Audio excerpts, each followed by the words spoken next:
Chapter 23. In the hospital, Tang Dehai had already been sent to the operating room. Tang Zheng and Lu Qingmei sat in the corridor anxiously waiting. Tang Zheng remorsefully buried his head in his knees. If it wasn't for him, his grandfather wouldn't have become like this. He fell into deep self-blame. Lu Qingmei comforted, Tang Zheng, don't worry. Heaven helps the worthy. Your grandfather will be fine. Tang Zheng didn't say a word, silently praying. Suddenly, the sound of footsteps approached. Yi Dingdang and the others rushed over and asked with concern, Tang Zheng, how is your grandfather? Tang Zheng looked up at them and said, he's still in the operating room. Why are you here? We just went to the police station and heard that you came to the hospital, so we rushed over. Thank you. Boss, don't say thank you. This is what we should do. Feng Yong said. Feng Xinyang nodded and said, you saved our family's Dingdong's life. This is what we should do. The others looked at Tang Zheng and Yi Dingdang in surprise. They didn't know that there was such a thing between them. Yi Dingdang looked at the anxious and worried Tang Zheng. It was completely different from the confident Tang Zheng. It made people feel a kind of heartache. She wanted to say a few words of comfort, but found that all words were pale and powerless. Just then, the door of the operating room opened and Tang Dehai was pushed out. Tang Zheng hurried over and asked, Doctor, how is my grandfather? His life is saved for the time being. The doctor hesitated, but the situation is not optimistic. His heart originally had a problem. This time he was agitated and his condition worsened. He must be hospitalized for treatment and observation. As for what will happen in the end, we can't guarantee. Tang Zheng's head throbbed. His heart ached. Kid, his life force has decreased by a lot. He only has half a month left. Tian Chanzi suddenly said. What? Half a month? Tang Zheng was shocked. The old man originally still had 20 days of lifespan, but now he had actually lost a few days. The time left for Tang Zheng was becoming less and less.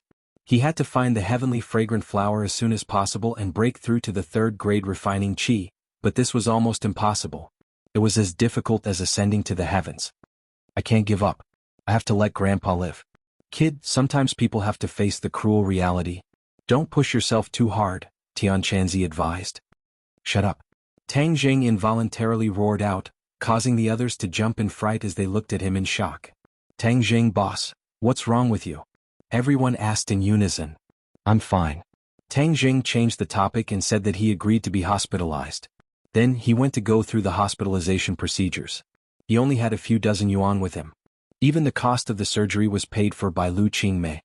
Tang Zheng, I'll pay for the hospitalization fees.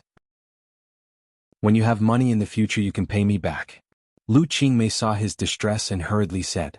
You don't have to worry about money. The most important thing is to cure the old man's illness. Feng Xinyang stated. Feng Yong hurriedly nodded his head and patted his chest saying, Boss, your grandpa is my grandpa. How much money do you need? I'll ask my dad to give it to you. Tang Zheng looked at the several people and shook his head saying, I'll think of a way to get the money. Thank you everyone for your kindness. He knew that his family only had 20,000 yuan and this was the savings of the two of them. But hospitalization was a bottomless pit. He did not know how long this 20,000 yuan would last, but he did not want to accept other people's gifts. He believed that he would be able to get through this difficult time. Seeing that he had made up his mind, no one tried to persuade him. A moment later, Tang Zheng finished the hospitalization procedures. Tang Dehai's anesthetic had also worn off. He woke up and unconsciously shouted, Little Zheng did not break the law. Little Zheng was wrongly accused. Grandpa, I'm fine. Tang Zheng held his hand tightly.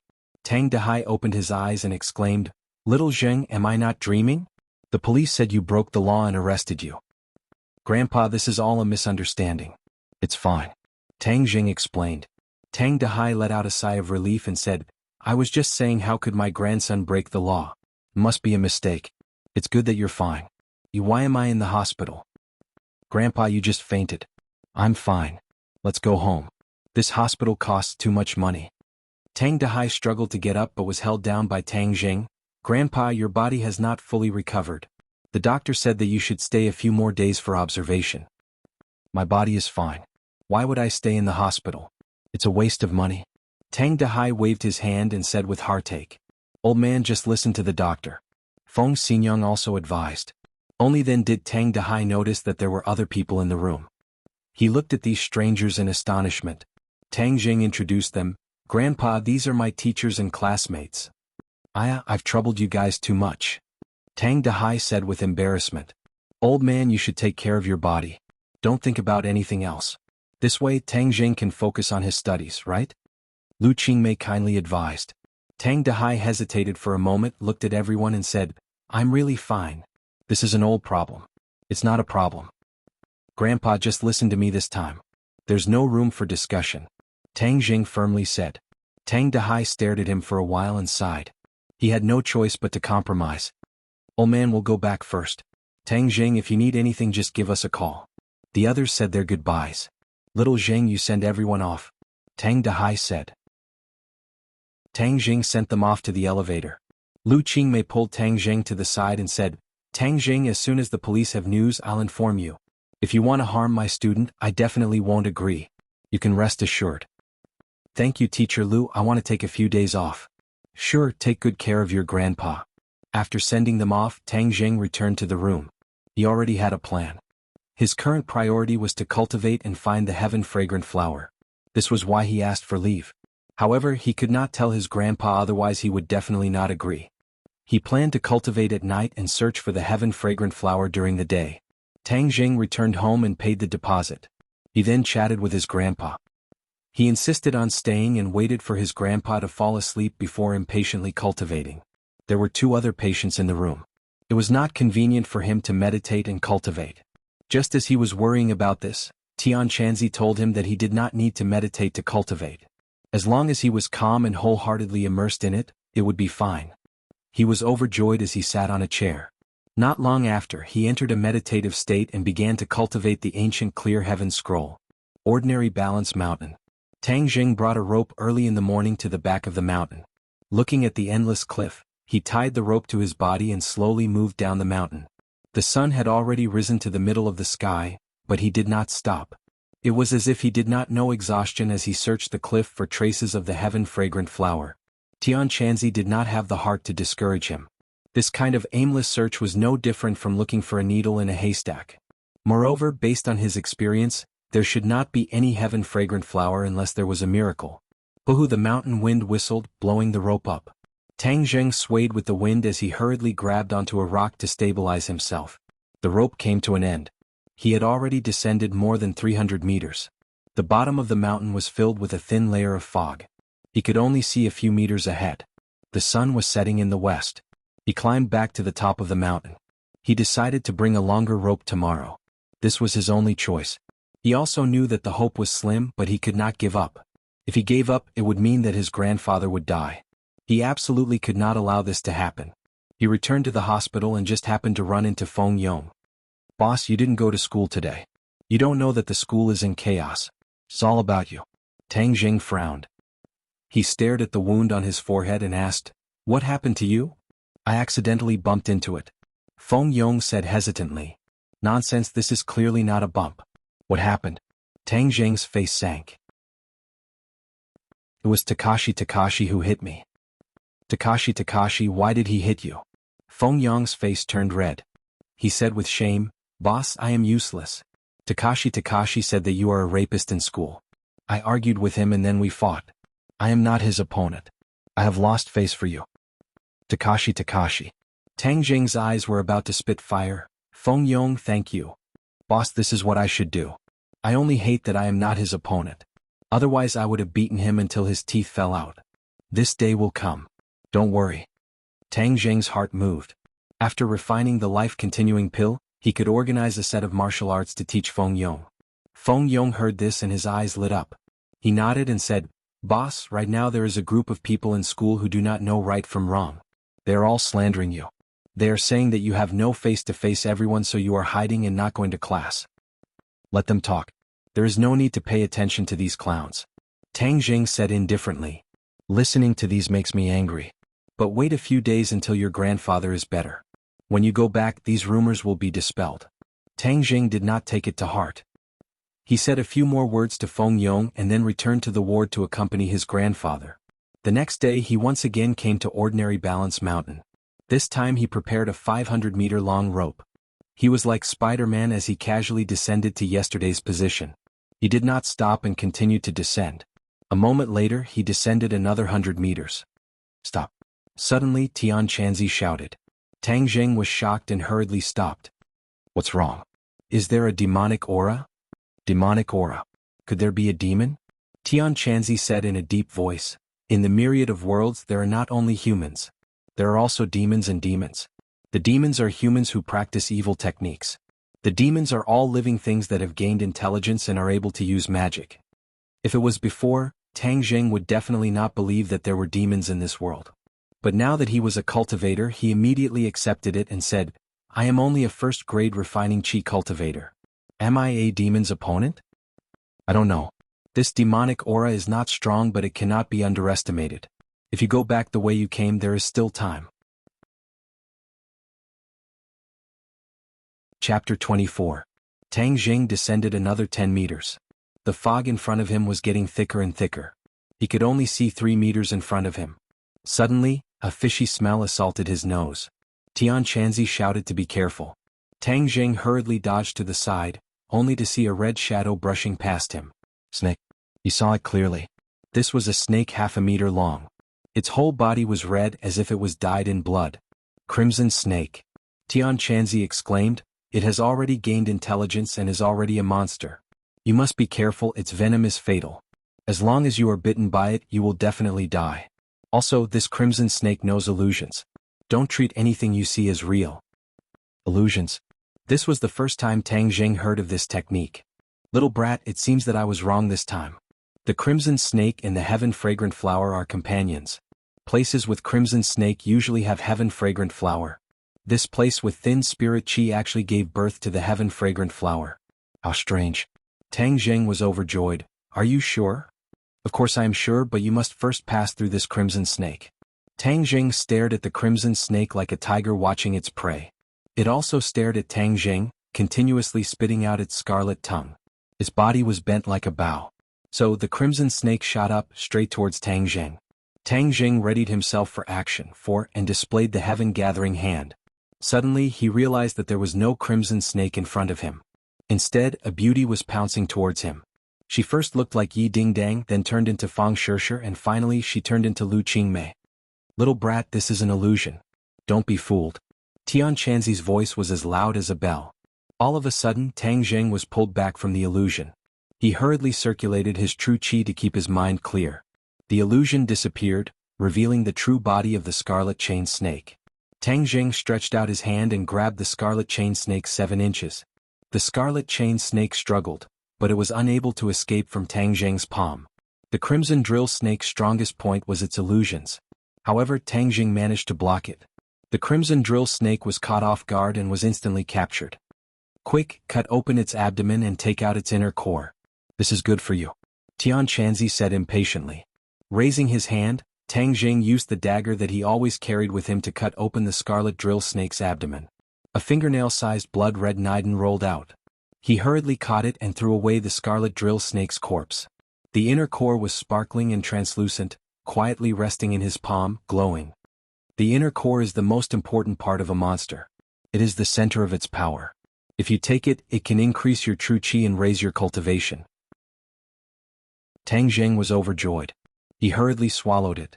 The inner core did not have any fishy smell. Instead, it had a light fragrance. He felt a hot flow of chi explode from his stomach. Then, it flowed through his 8 extraordinary meridians. He hurriedly suppressed the joy in his heart. He continued to descend in search of the heaven-fragrant flower. 3 meters away, a bright flower was fluttering in the wind. It was especially eye-catching. Heaven-fragrant flower. Tang Jing recognized it with a single glance. Little brat, your luck is not bad. This is the heaven-fragrant flower. Quickly pick it and place it in the box. Tang Jing opened the wooden box that he prepared in advance. He carefully picked the heaven-fragrant flower and placed it inside. The heaven-fragrant flower's shelf life was 3 months. If he picked it now, it would not affect the medicinal properties of the heaven-fragrant flower. He once again searched around. There were no other strange flowers or plants. There were no more monsters. He was satisfied as he once again climbed back to the top of the mountain. Boom. His feet swayed and he almost fell off the cliff. The chi in his body was in a mess. He felt a sense of crisis as if his body was about to explode. Little brat, the inner core's medicinal properties are taking effect. Quickly refine it. Otherwise, if your qi continues to run amok, your body will explode and you will die. Tang Jing did not dare to neglect. He hurriedly closed his eyes and operated the ancient clear heaven scroll. Bit by bit, he refined the inner core's medicinal properties. After an unknown amount of time, the violent medicinal properties were completely refined by him. His qi once again calmed down. The qi in his 9 main meridians had increased to 2 inches. He had broken through to the 2nd grade refining qi. The circulation of his qi had sped up. A single inner core had increased his qi by almost an inch. Wouldn't that mean that if he ate 2 more inner cores he would be able to break through to the 3rd grade refining qi? Little brat, stop daydreaming. How could there be so many inner cores? The scarlet drill snake was too weak. If you met a strong monster you would be lucky if you didn't get eaten. Tian Chanzi immediately poured a bucket of cold water on him. Tang Jing let out a sigh of disappointment.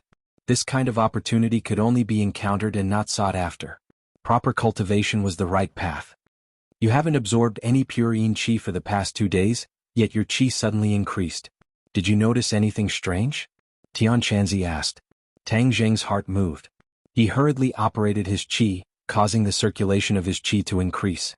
Moreover, there was a dry and hot feeling that seemed to be burning his body.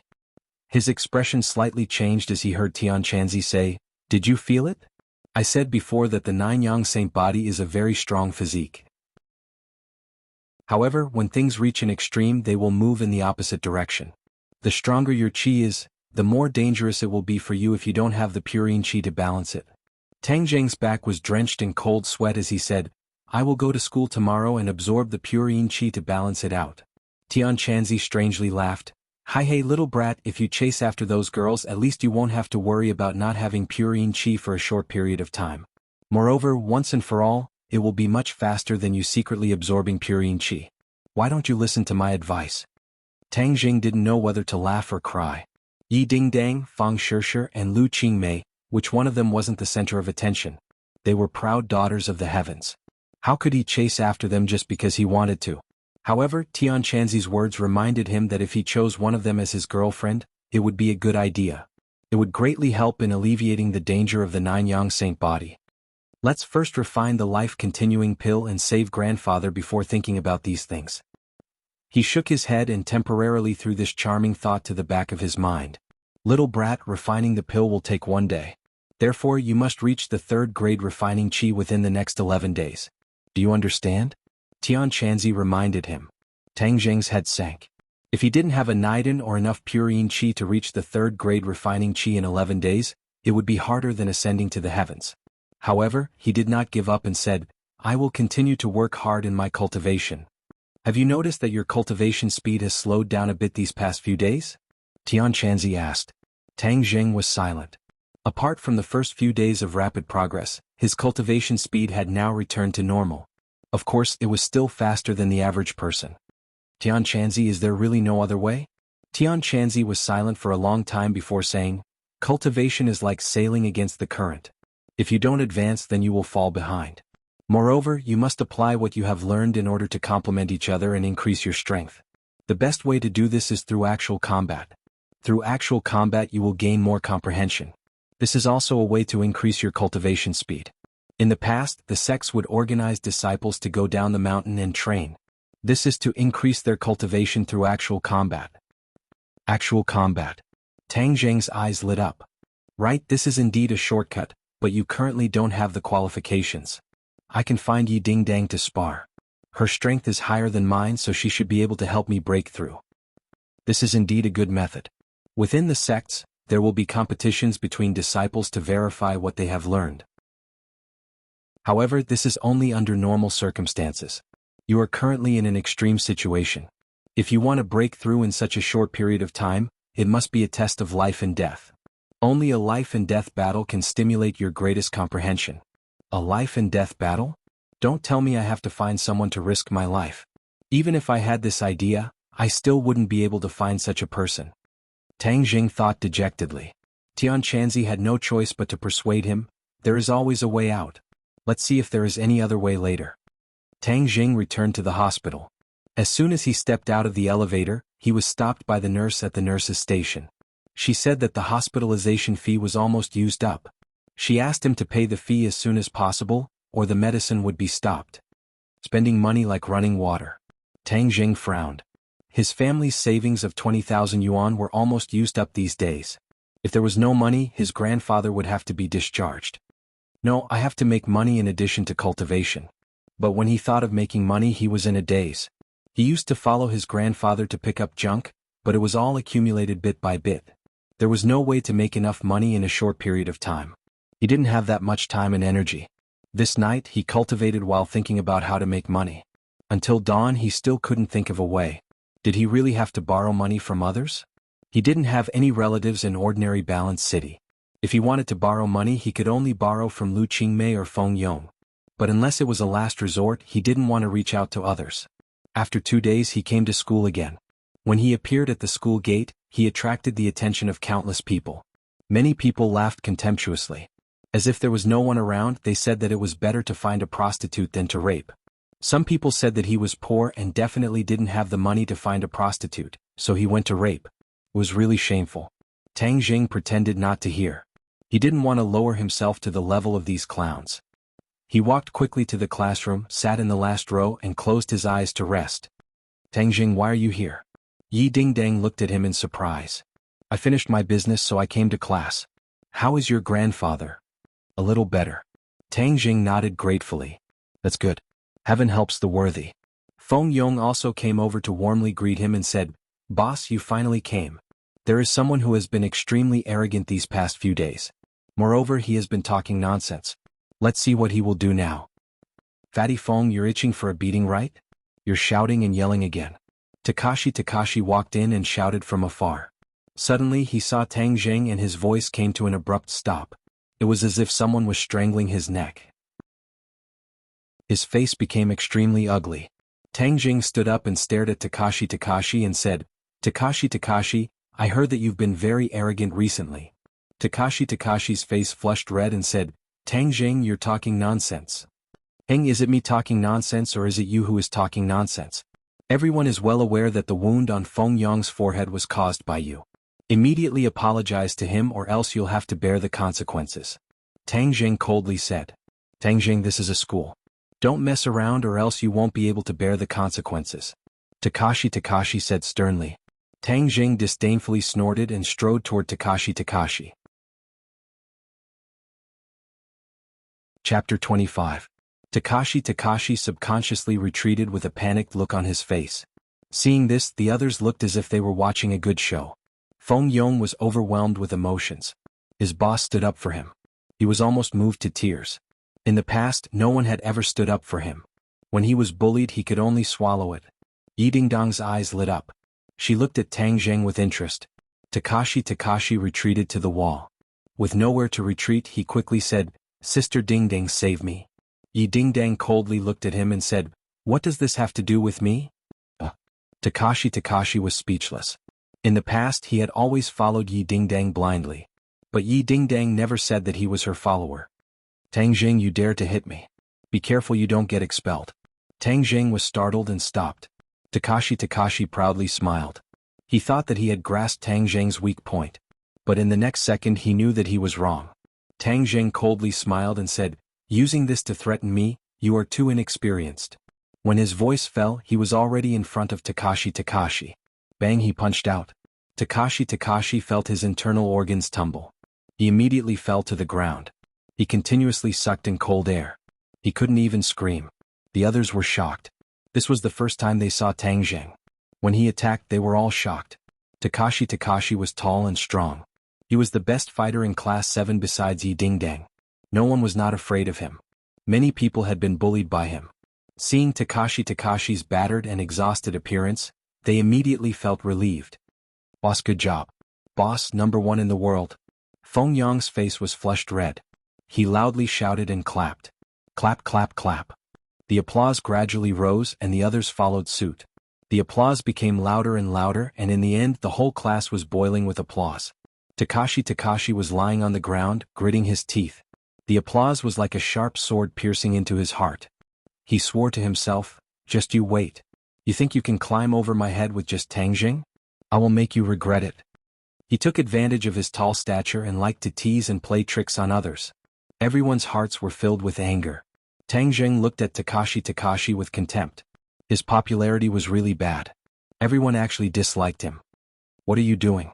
Lu Qingmei walked in. Seeing that everyone was applauding, she asked in a loud voice. The applause stopped abruptly. Takashi seemed to have grabbed onto a life-saving straw as he struggled to get up from the ground and complained, "Teacher Lu, Tang Zheng hit me."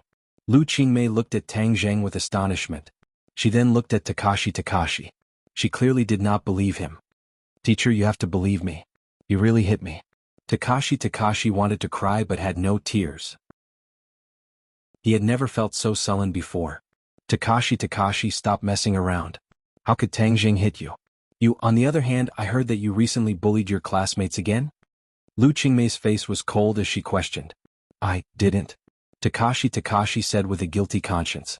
If you dare to bully your classmates again, I will make you call your parents. Lu Qingmei said with a headache. She knew that Takashi was a mischievous student. If he did not bully others, he should be thanking the heavens. How could he be bullied by others? Okay, let's go to class. Stop messing around. The others looked at Takashi with schadenfreude. You also have a day like this. Takashi bitterly sat back in his seat. The surrounding pairs of mocking eyes made him feel as if he was sitting on pins and needles. When the bell rang, he fled. He no longer had the face to sit in the classroom. Tang Zheng was called out by Lu Qingmei. He was told that the matter at the police station had come to a conclusion. The person involved, Lu Gang, knowingly broke the law and was fired. The woman said that she was ordered by Lu Gang and did not mention anyone else. Now she was also detained. Tang Zheng sneered at this result but did not express any opinions. He only thanked Lu Qingmei for her help. However, he did not think that this matter would end like this.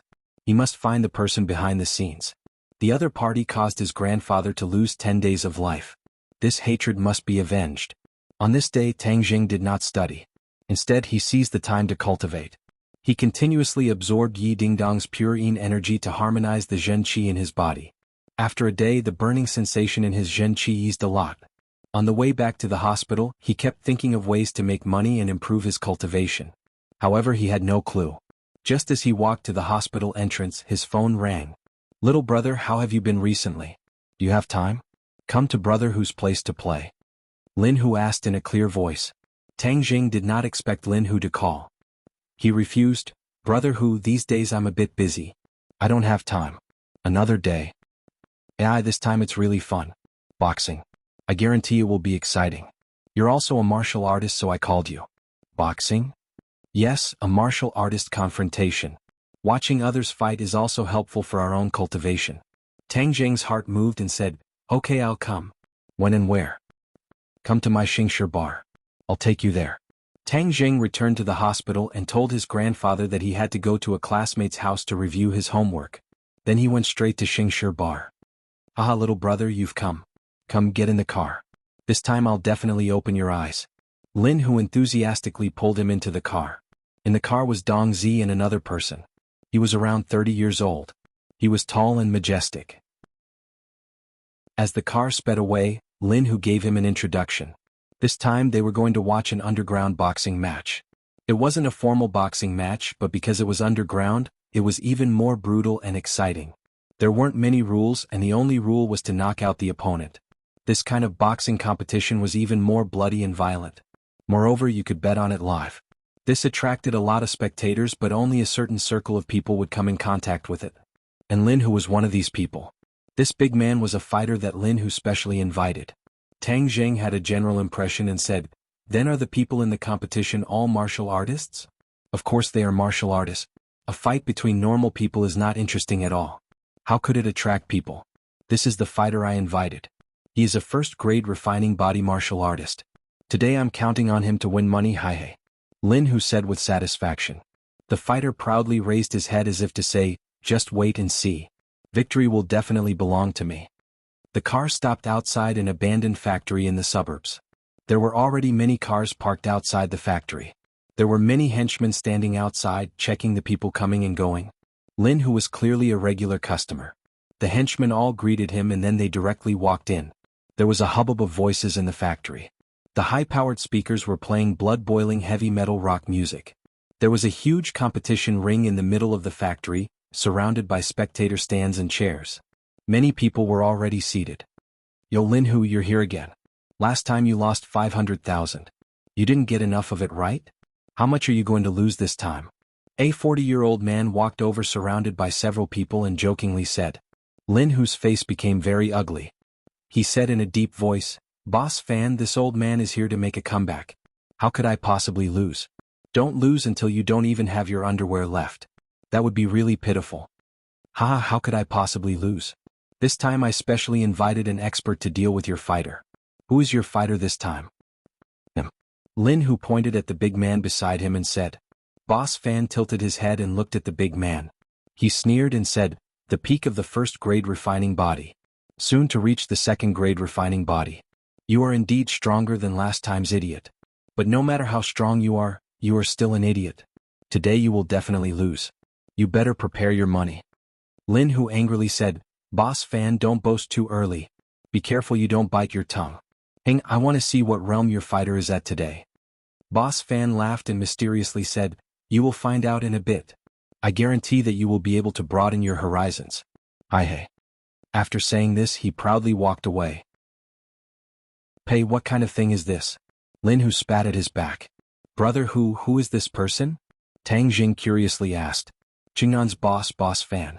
Last time my fighter fought with his fighter and lost 500,000. He was very proud of this and went around saying that I lost to him in an attempt to ruin my reputation. Linhu indignantly said. He is also a martial artist? Yes, he is a third-grade refining body. He is 1 grade higher than me. Tang Jing nodded. Tian Chanzi had already told him. But today he was a spectator. His main purpose was to observe and learn, so he didn't take it to heart. Several people chose their seats and sat down. The audience gradually increased. These people were a mix of crooks and honest people. Not only were there white-collar workers in suits, but there were also hooligans. Asterisk with the sound of a gong, all the voices disappeared. A young man in his 20s walked up to the ring leisurely. He looked around and said in a clear voice, Welcome everyone. Today there will be a total of 3 exciting boxing matches. All 3 of the fighters are martial artists with profound strength, so these 3 matches will be very exciting. Later you can bet on the fighters you like. I hope everyone will have a pleasant and unforgettable night. The show will begin soon. Applause thundered. Who is this person? Tang Jing curiously asked. Huang Xiang, the young master of the Ordinary Balance City's Huang clan. He is also a martial artist. It is said that his strength is deep and unfathomable. But as to how strong he is, I cannot tell. Linhu introduced. 6th grade refining body. Tang Jing blurted out. 6th grade refining body. As expected of a large clan.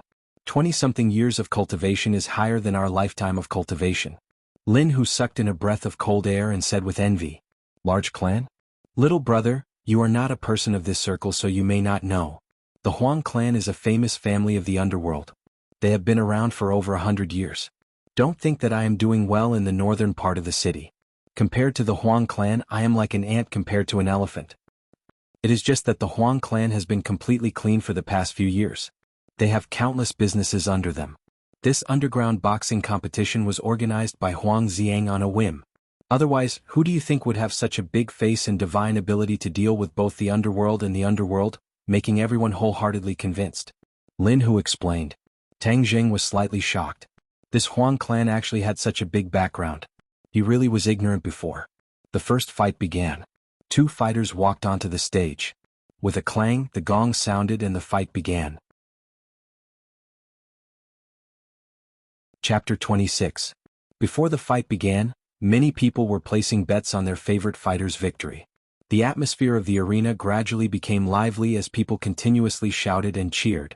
When the fight began, the 2 fighters were incomparably fierce. From the very beginning they brought out all of their strength. Every punch landed on the opponent's body.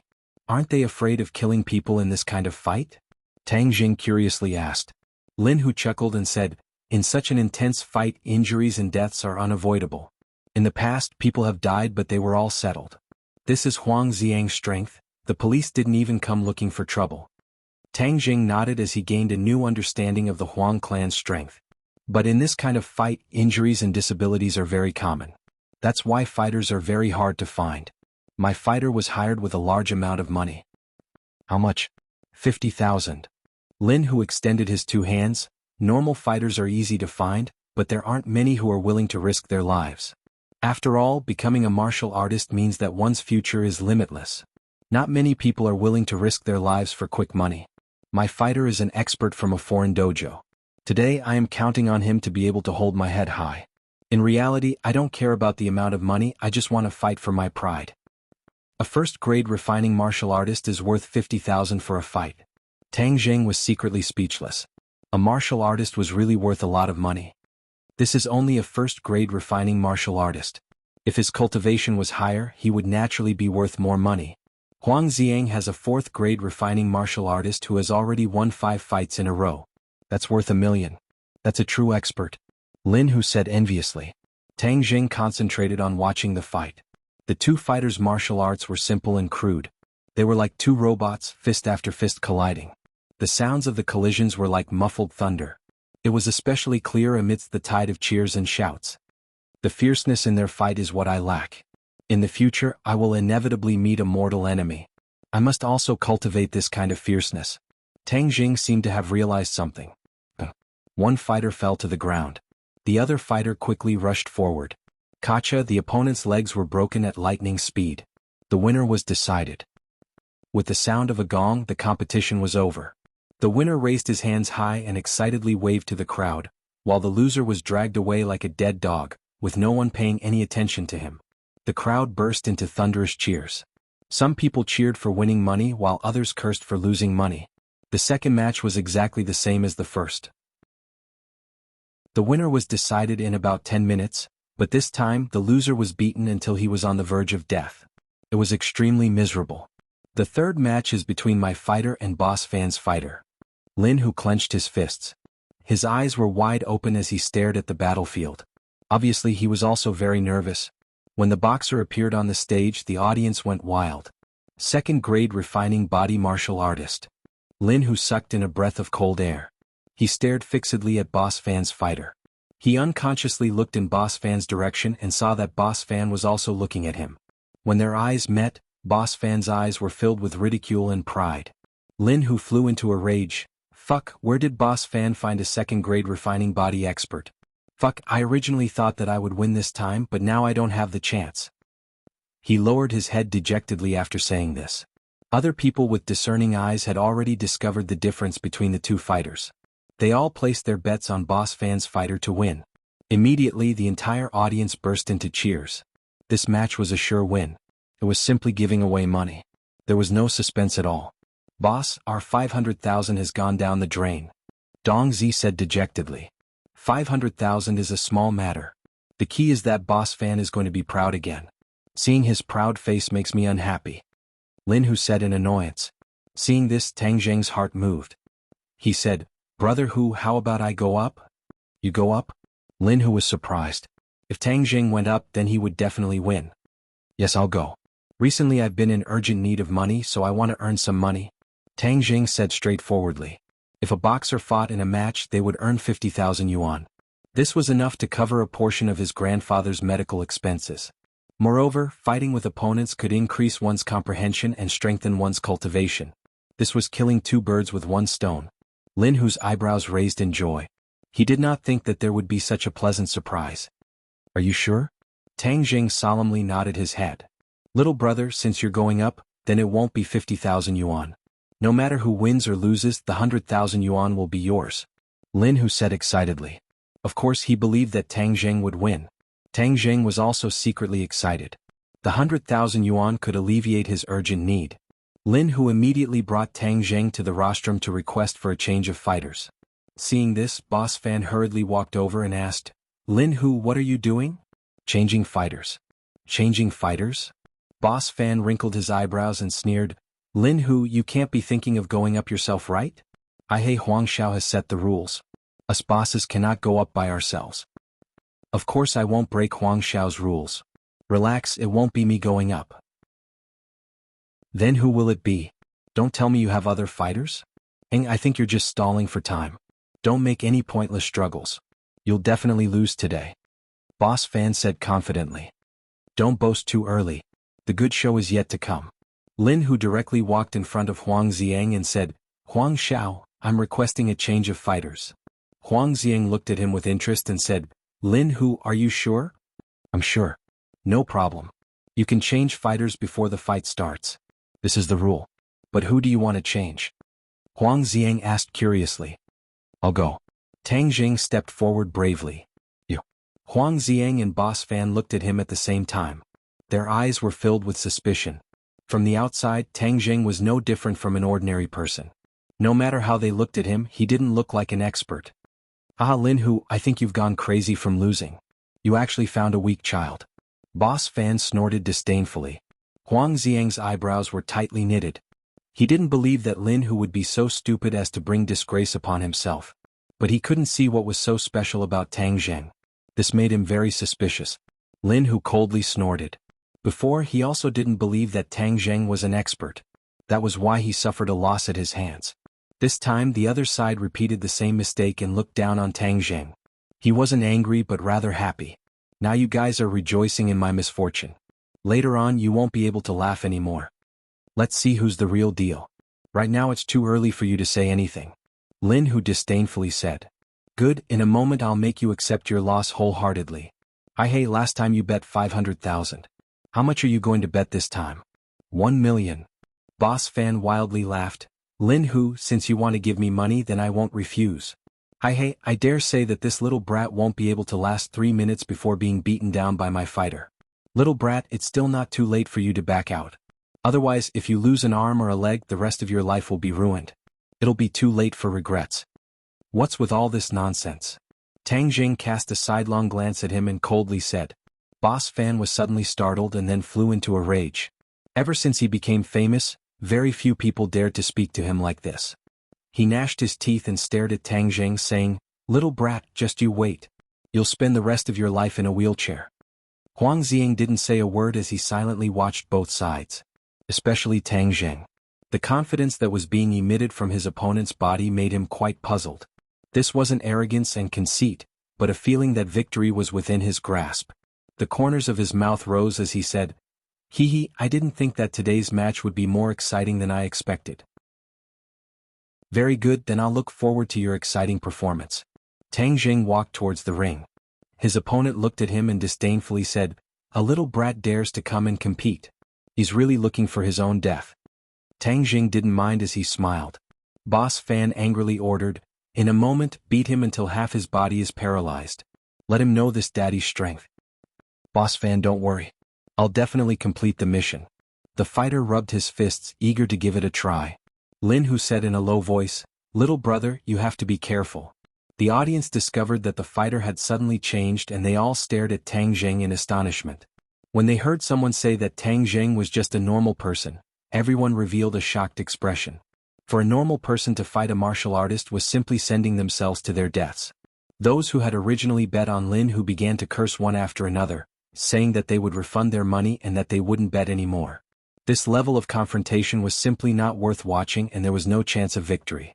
Betting on Lin Hu was simply giving away their money. The other spectators who had bet on Boss Fan were all shouting in excitement. In everyone's eyes, this was practically a sure win. At this time, the factory was filled with a boiling cauldron of voices and curses. There were even people who directly told Tang Jing to get off the stage. Tang Jing turned a deaf ear to them and only stared at his opponent. His opponent's aura was very strong, but compared to Lin Hu he was still a bit lacking. Even Lin Hu was defeated by him, so how could he be afraid of this opponent? Little brat, you don't have the chance to escape. Obediently kneel down and kowtow to admit defeat and I can let you suffer less. The opponent proudly shouted. Tang Jing snorted and said, You should be the one kneeling down and admitting defeat. Perhaps I can let you lose a bit more easily.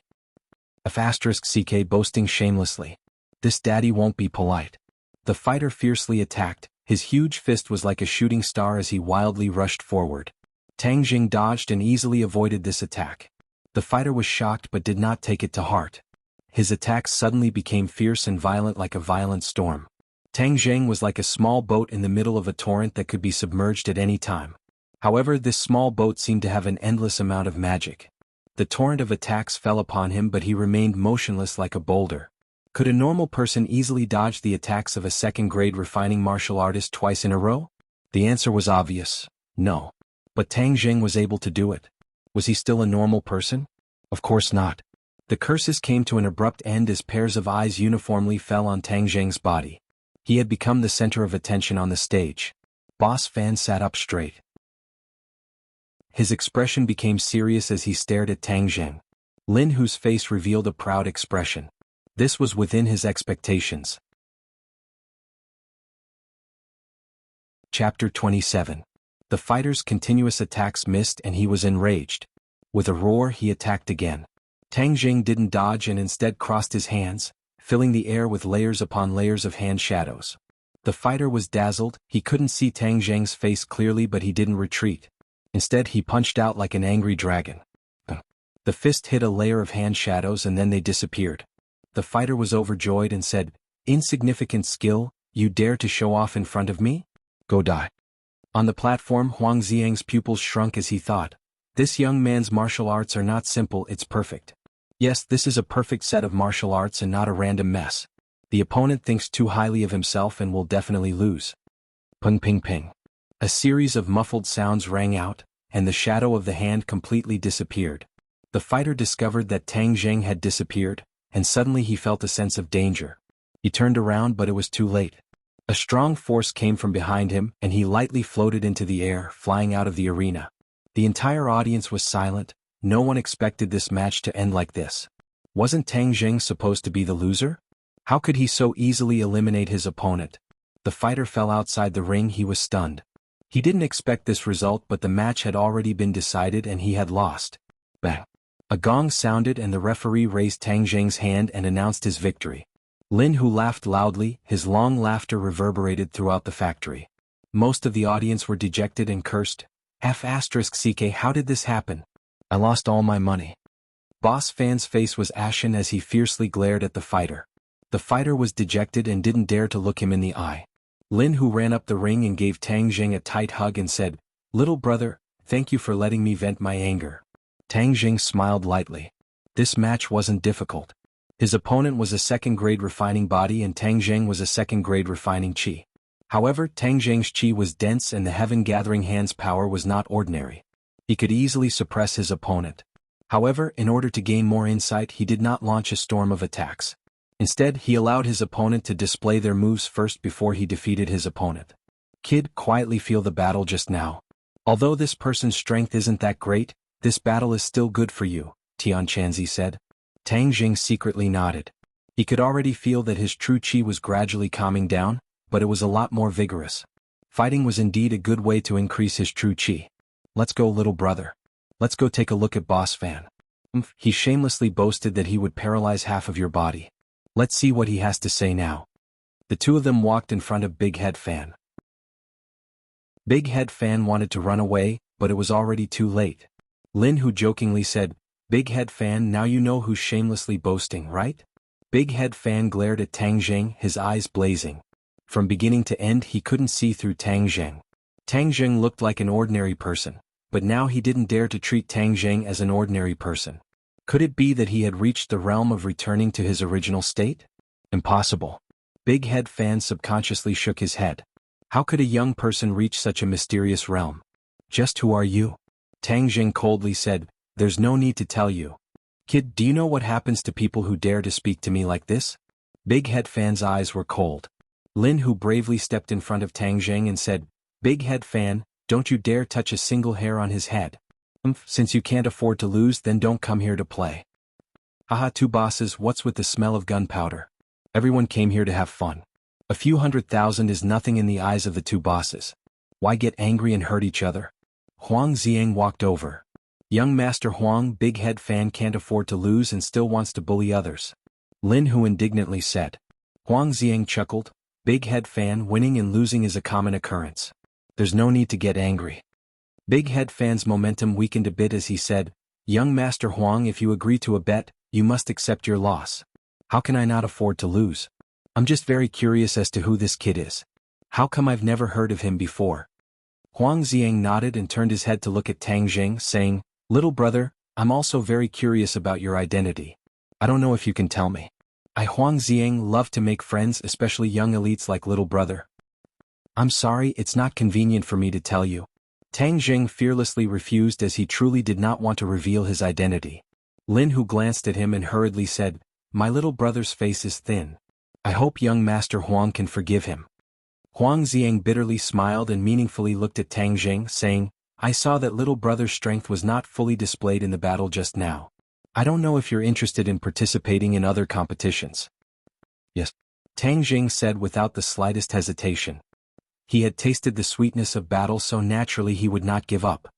"Good, tomorrow night I look forward to little brother's arrival.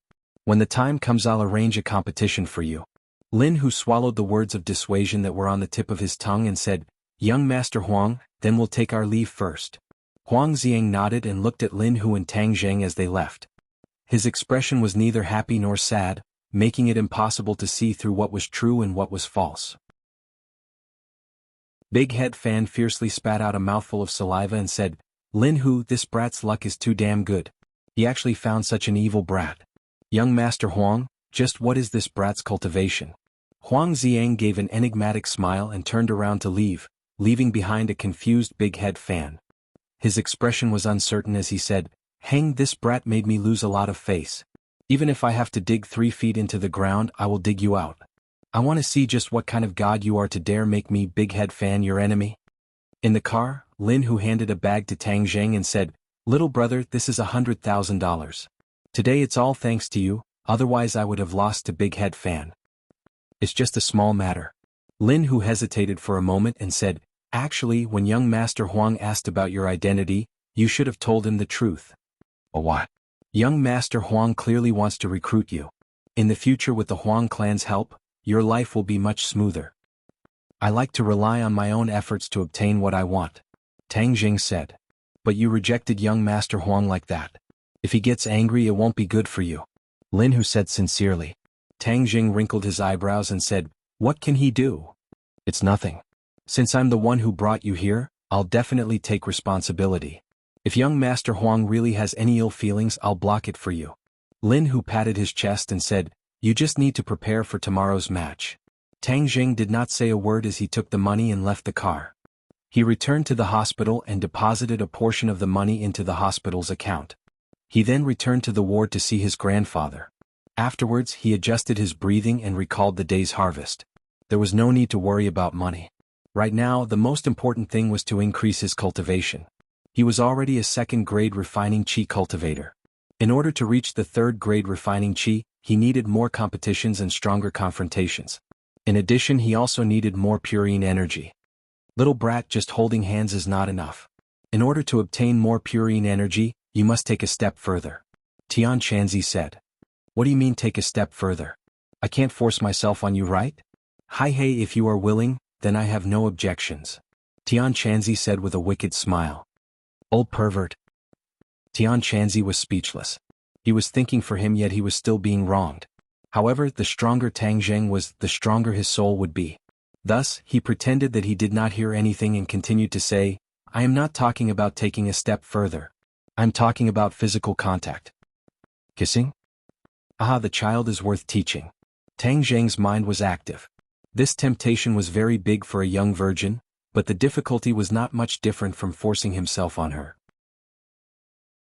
"Little brat, if you do not take down a woman, the stronger your chi will be, the closer you will be to death. Moreover, in order to save your grandfather, this is what you must do," Xianxia said earnestly. Tang Jing calmed down. Before, he did not have the ability to think about this kind of thing.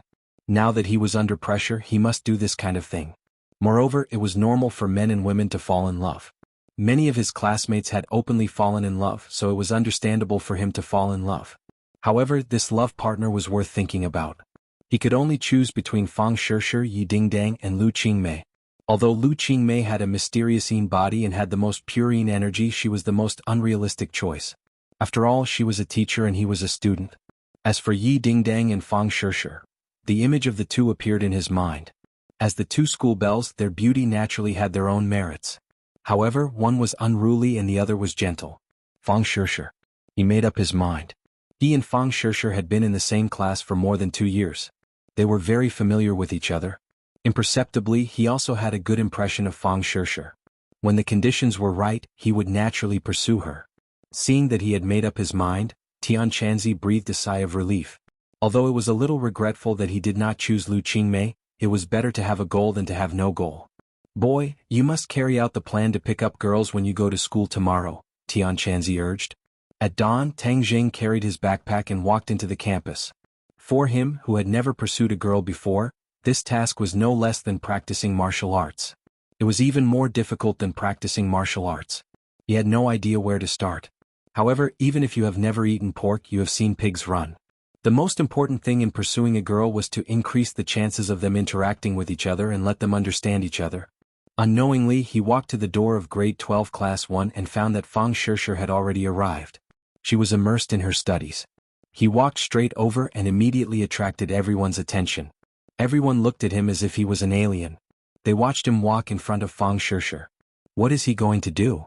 Everyone guessed. Xiao Fei's eyes were about to split open. He had tried to frame Tang Jing time and time again, but in the end he had failed. Seeing that Tang Jing was actually directly looking for Fang Shishir, he felt a strong sense of crisis. He suddenly stood up and quickly blocked in front of Tang Jing. He stared at Tang Jing like a tiger watching its prey. Chapter 28. You've already been kicked out of class 1, so what are you doing here? Xiao Fei arrogantly scolded. Several of his lackeys also rushed out like a swarm of bees, eyeing Tang Jing like a tiger eyeing its prey. Tang Jing wrinkled his eyebrows as he promised his grandfather that he would not take the initiative to find trouble with Xiao Fei, but Xiao Fei was the one who bumped into the muzzle of the gun. This cannot be blamed on him, as he coldly shouted, "A good dog does not block the road." Scram. Shwa. The entire class's gaze was attracted over. Could it be that they misheard? Tang Jing actually told Xiao Fei to scram and even called him a dog. Is this still the same Tang Jing that only knows how to study? Everyone subconsciously recalled what happened during this period of time and discovered that ever since Tang Jing left class 1, it was as if he had become a completely different person.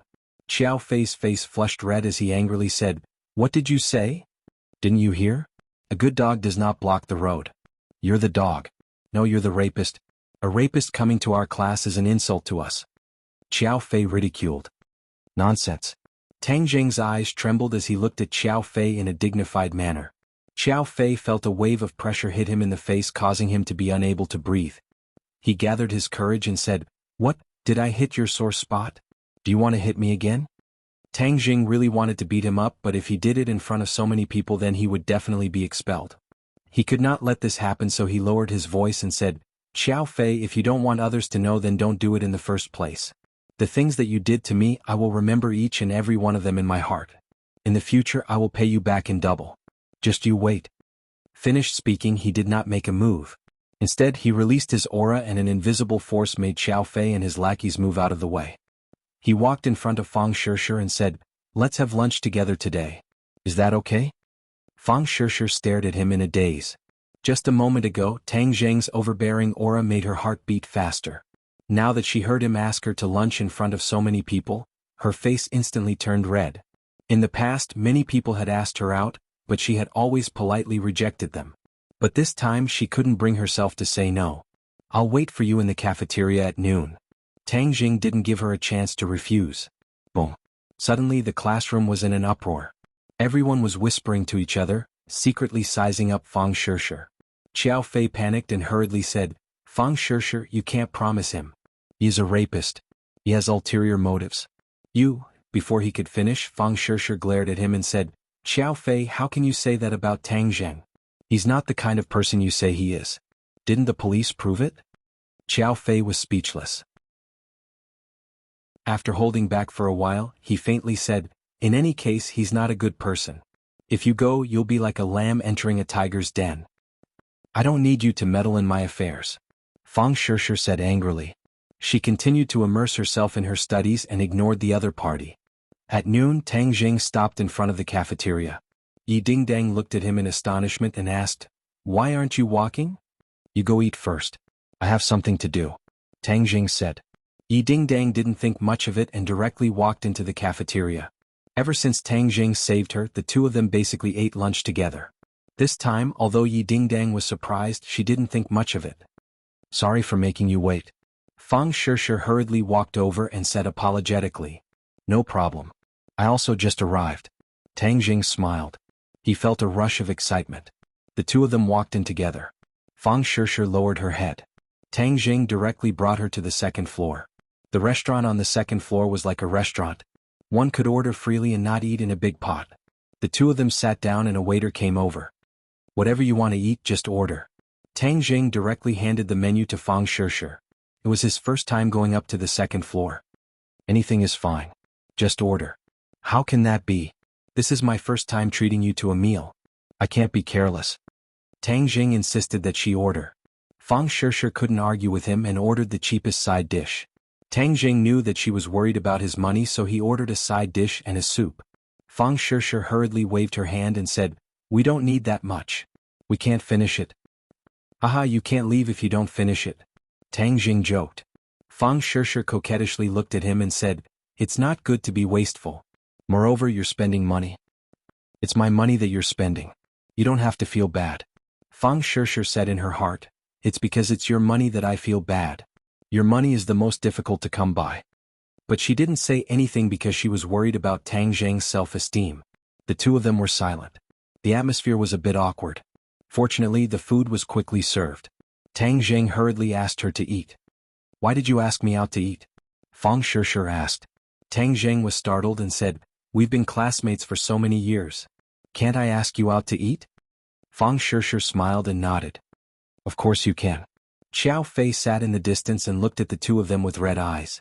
Especially when he saw Fang Shishir's bashful appearance, he snapped the chopsticks in his hand and gnashed his teeth. Cheating couple. But he knew that he wasn't Tang Jing's opponent and didn't dare to rashly make a move. Suddenly he had an idea. He gave instructions to one of his lackeys and the lackey quickly went downstairs. A moment later, Yi Dingdong's beautiful figure walked up to the second floor. Xiao Fei smiled proudly as if he was watching a good show. Yi Dingdang walked straight to Tang Jing and Fang Shishir and sat down in front of them and said, "Yo, you two are giving preferential treatment here." Fang Shishir's heart tightened. She felt as if she was a third party caught red-handed. Back then, Yi Dingdang had personally admitted that she and Tang Jing were lovers. Later on, she deliberately distanced herself from Tang Jing. Tang Jing acted as if nothing had happened and said, "I'm inviting Fang Shishir to eat. What's the matter?" "Hee, your brain has really been enlightened. You actually know how to date," Yi Dingdang said with interest. Fang Shishir's face turned red. These ordinary words were very grating to her. She immediately stood up and stammered, "Yi Dingdang, we aren't what you think." Yi Dingdang said with a smile that wasn't a smile, "Oh, what am I thinking? There's nothing going on between me and Tang Jing. We're already dating. Even an idiot wouldn't believe it." Fang Shishir had thousands of words to say but didn't know how to refute. She wished she could find a hole to hide in. Tang Jing's face sank and said, "Yi Dingdang, don't joke around." Yi Dingdang teased him and said, "Am I joking? I didn't say anything. I'm leaving first." Fang Shishir turned to leave. "Wait a moment." Tang Jing quickly grabbed her hand. Fang Shishir's heart tightened. This was the first time she had held hands with someone other than her father. Her heart felt as if there was a little deer running around, but she couldn't break free from Tang Jing's hand. "Sit down and eat. We still haven't finished eating. You said before that we shouldn't waste food," Tang Jing gently said. Fang Shishir looked at Yi Dingdang and then looked at Tang Jing. She was in a dilemma. "Yi Dingdang, don't joke around. Otherwise I won't talk to you anymore," Tang Jing said with a cold face. Yi Dingdang stuck out her tongue and said, Okay, I won't disturb you too. But I have to remind you that someone just tipped me off that you two are dating upstairs. You have to be careful of that person." As she said this, she looked towards Xiao Fei's direction. Xiao Fei was concentrating on looking over here. When he saw several people looking over, he subconsciously turned his head. Tang Jing immediately understood what was going on. He hatefully said, "Xiao Fei, I have no enmity with you. You have repeatedly opposed me. Too hateful. Hee, you've already snatched someone else's sweetheart and you still say you have no enmity with her. That's not right," Yi Dingdang mischievously said. Fang Shishir was so embarrassed that she couldn't show her face. But her heart relaxed. From the conversation between Tang Jing and Yi Dingdang, she finally understood that the relationship between the two wasn't what she thought it was. "You two continue your tryst. I'll be leaving first." Yi Dingdang went downstairs, leaving the others disappointed. There wasn't a battle between the two girls that they were expecting. Many people beat their feet and stomped their chests. Was there any justice left? How could Tang Jing be caught on a date and still be safe and sound? Could it be that there was something wrong with the brains of the two school beauties? Fang Shishir once again sat down. Her hand was tightly held by Tang Jing. She lowered her head and said, "Hurry and let go of my hand." Even though this was the first time that Tang Jing got on a sedan chair, he knew that at this time he absolutely couldn't let go. So he struck while the iron was hot and held her hand even tighter. "I won't let go. It's not good to let others see. If they want to see, then let them see. They can only be envious." Even though Fang Shishir was shy, she felt incomparably sweet. She coquettishly said, "How can classmates randomly hold hands?" Tang Jing couldn't help but stare blankly and unconsciously said, "You're really beautiful." Nonsense. Fang Shishir's heart was bursting with joy. A woman would doll herself up for her lover. This sentence was better than thousands of sweet words. "What I said is true," Tang Jing said in all seriousness.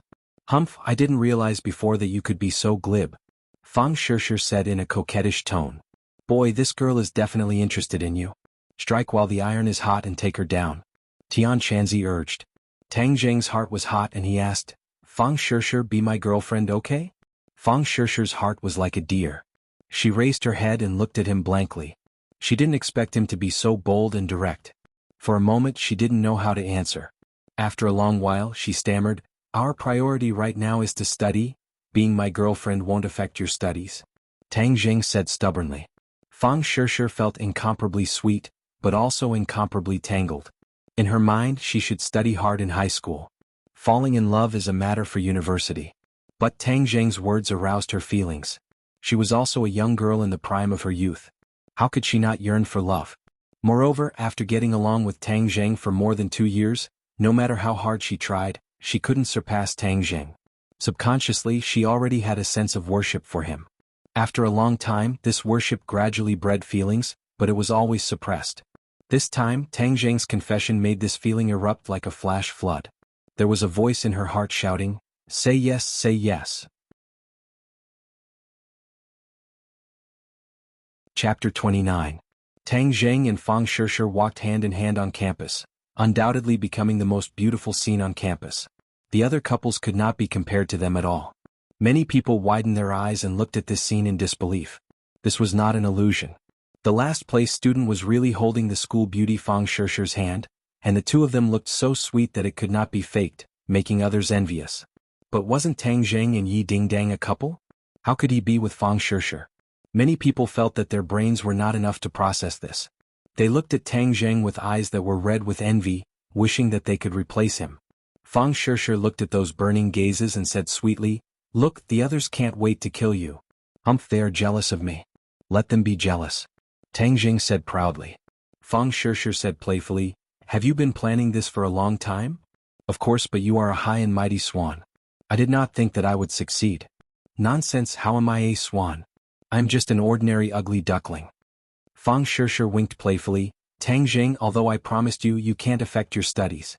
In the future after school let's review together, okay? Let's try to get into a good school for the college entrance exam." Unspecified currency, no problem. Tang Jing was full of confidence. Fang Shishir's heart ached and she said carefully, "If there is anything you don't understand, we can learn from each other." She knew that Tang Jing was not the same as before. He was no longer the top student, so she was afraid that she would hurt his nerves.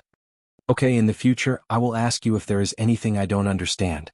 Seeing that he was not provoked, Fang Shishir sighed in relief and said, "Let's start reviewing tonight. The mock exam is in half a month. At that time we will get good results." "I can't do it tonight. How about tomorrow night?" Tang Jing agreed to go boxing that night. "Alright, I'll look for you tomorrow night. But you have to remember to revise when you go back. Studying is like sailing against the current. If you don't advance, you will fall behind. You can't slack off," Fang Shishir reminded him. The two of them reluctantly returned to their respective classrooms. As soon as Tang Jing entered the classroom, he was stopped by Feng Yong. "Boss, did I see wrongly just now? Are you really with Fang Shishir?" "That's right." Tang Jing happily smiled. "What about Sister Dingdang?" Tang Jing patted him on the shoulder and said, "There's really nothing going on between me and Yi Dingdang. You all misunderstood in the past." Feng Yong was flabbergasted as he opened his mouth wide enough to stuff an egg in. He glanced at Yi Dingdang and cautiously said, "Boss, I think Sister Dingdang is more compatible with you. Both of you are experts." "Ah, don't worry about it." "Alright, but boss, you have to teach me a few moves." How come every time you make a move, it's so easy? You're simply a love saint. Feng Yang's eyes sparkled as he said in worship. Tang Jing said in all seriousness, first of all, you have to be as handsome as me. *CK boss, you're too much of a bully. Apart from the hardware, is there any software aspect? Feng Yong rolled his eyes as he received a heavy blow. Feng Yong was 1.7 meters tall. His originally not tall body combined with his fat body could not be considered handsome. But his pair of small eyes were bright and full of expression, leaving a deep impression on others. Tang Jing said encouragingly, study well and you'll naturally be able to hug a beauty. There is a house of gold in a book and there is a jade in a book. The ancients did not lie to me. Alright, I will study hard. Boss, I'm already implementing the revision plan that you gave me. In a few days I'll let you check the results of my studies. Feng Yong was full of confidence. Tang Jing returned to his seat and sat down. Yi Dingdang looked at him with a smile that was not a smile. He touched his face and asked, is there something dirty on my face? Why are you looking at me like that? I'm looking at your proud face. How does it feel to hug a beauty? Yi Dingdang teased. Tang Jing resentfully said, not bad, not bad. Be careful not to become the target of public criticism. I heard that many people like Fang Shishir. You have too many love rivals. Thank you for your concern. I can handle it. It's easy to dodge a spear in the open but hard to defend against a stab in the dark. Yi Dingdang said.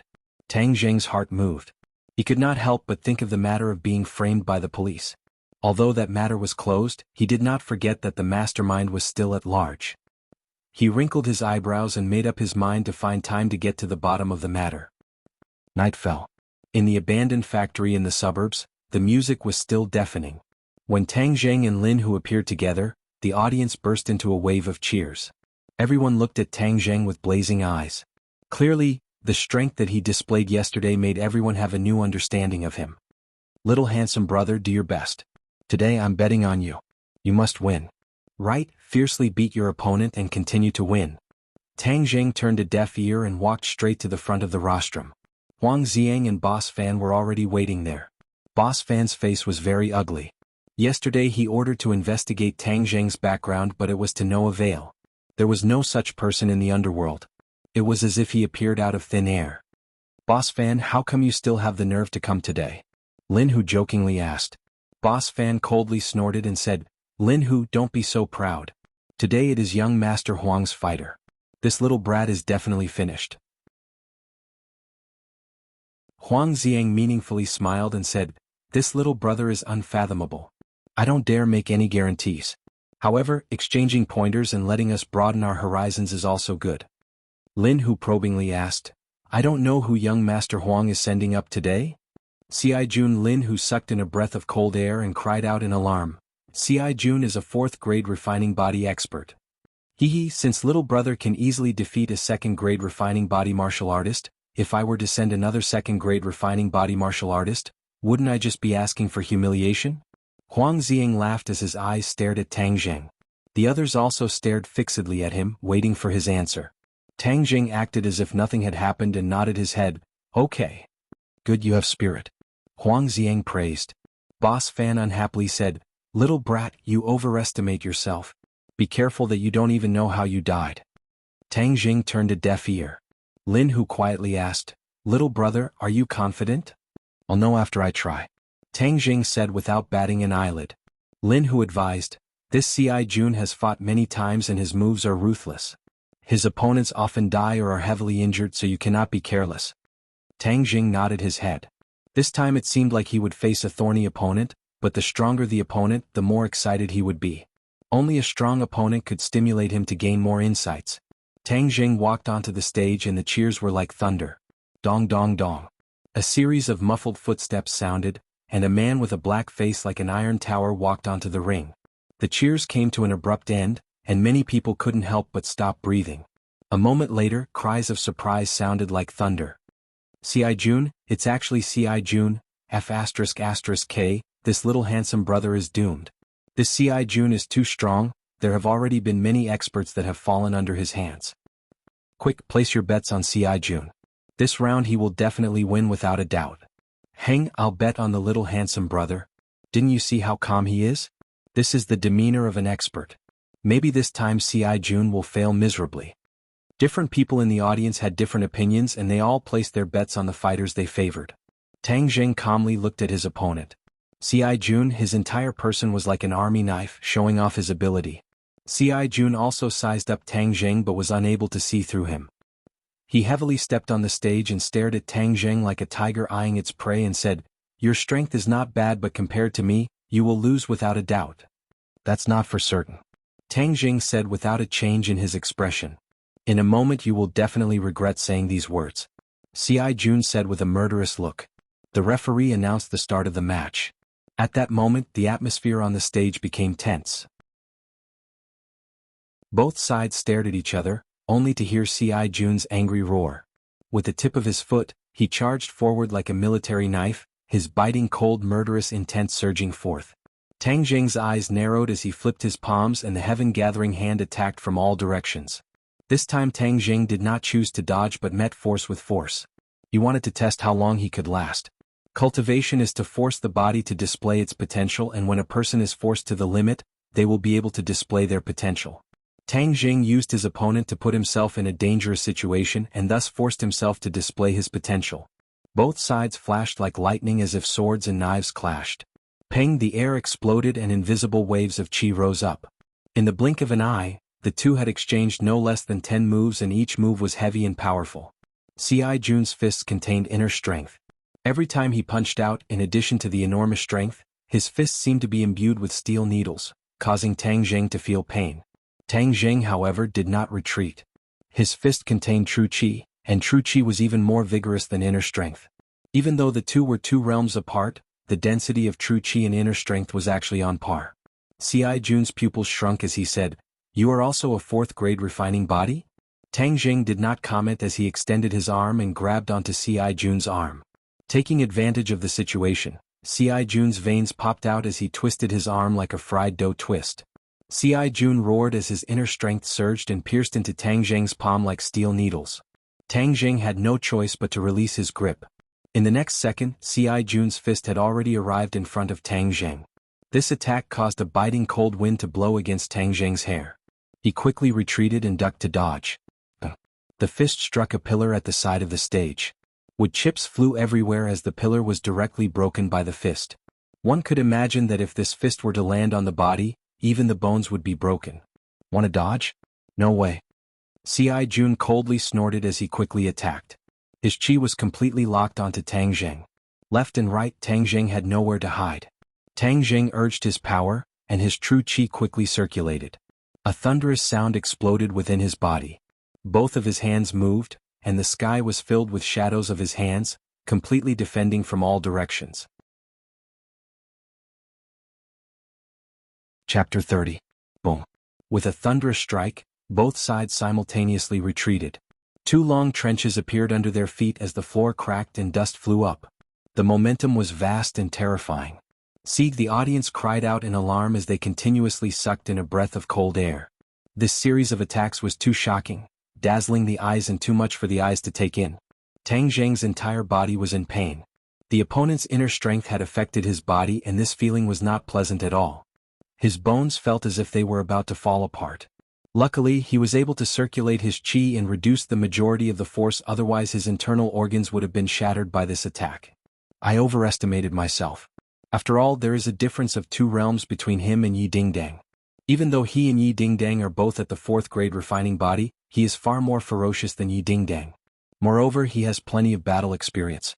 I almost fell into his trap. Xianxia's face was black. His shock was not any less than Tang Jing's. Moreover, it was not much better than Tang Jing's. It must be known that Tang Jing's qi was extremely young. When it struck his body, it was as if he had been hit by a train. If he did not reduce the majority of the force while retreating, he would have vomited blood on the spot. Xianxia's eyes burned with the flames of war. He did not feel any fear, instead his fighting spirit was completely ignited.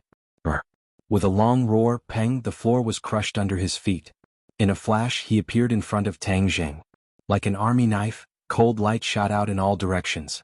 Tang Jing's arm shot out to meet the attack. Peng, the two collided. Tang Jing forcibly stopped his retreat as his other hand mysteriously reached Xianxia's chest. With a light brush, Xianxia's attack came to an abrupt halt. Pressure point technique. Tang Jing was forced to use the pressure point technique. Xianhuan's veins popped out as his eyes flashed with an ominous glint. He roared but found that he was unable to move. So, Tang Jing grabbed Xianhuan's arm and quickly threw him out. At the same time, his arm swept across Xianhuan's chest and released the pressure point. Xianhuan regained his freedom and wanted to resist, but it was already too late. The huge inertia brought him flying out of the arena. On the rostrum, Huang Xiang suddenly stood up. His pupils constricted as he stared fixedly at Tang Jing. There was complete silence as everyone held their breaths. It was hard for them to imagine that the battle would end so quickly. Xianhuan actually repeated the same mistake and was thrown out of the stage. Whoosh. After a moment of silence, there were thunderous cheers and applause. Everyone was shouting non-stop as if they had taken stimulants. "Little handsome, you're too handsome. You're my idol, ha. Little handsome brother, you're too manly. Big sister is yours tonight." The cheers lasted for 3 minutes before gradually subsiding. Lin Hu directly rushed onto the arena and hugged Tang Jing. He was so excited that he was speechless and said, "Little brother, you're too awesome. This battle was really exciting and it really opened my eyes." Tang Jing faintly smiled but did not comment. Huang Xiang walked over with a face full of smiles and said, "Congratulations, little brother. This battle was very exciting. Little brother's cultivation far surpassed my imagination. I admire you. You flatter me," Tang Jing said without batting an eyelid. Lin Hu said, "Young Master Huang, Xianhuan is also very powerful. My brother was just lucky." He did not want to embarrass Huang Xiang too much. Huang Xiang smiled but did not say anything. Looking at Xianhuan who was crawling up, he asked, "Was this luck?" Xianhuan looked at Tang Jing with a complicated gaze. He slowly shook his head and said, "No." Huang Xiang gave a meaningful smile. "Did you hear that? This little brother is really strong. But I'm very curious as to how strong you are." Tang Jing did not say anything. Huang Xiang did not pursue the matter. He changed the topic and asked, "I don't know if you're interested in another battle tomorrow night. I guarantee it will be even more exciting." Tang Jing had already made an appointment with Fang Shishir tomorrow night, so he refused.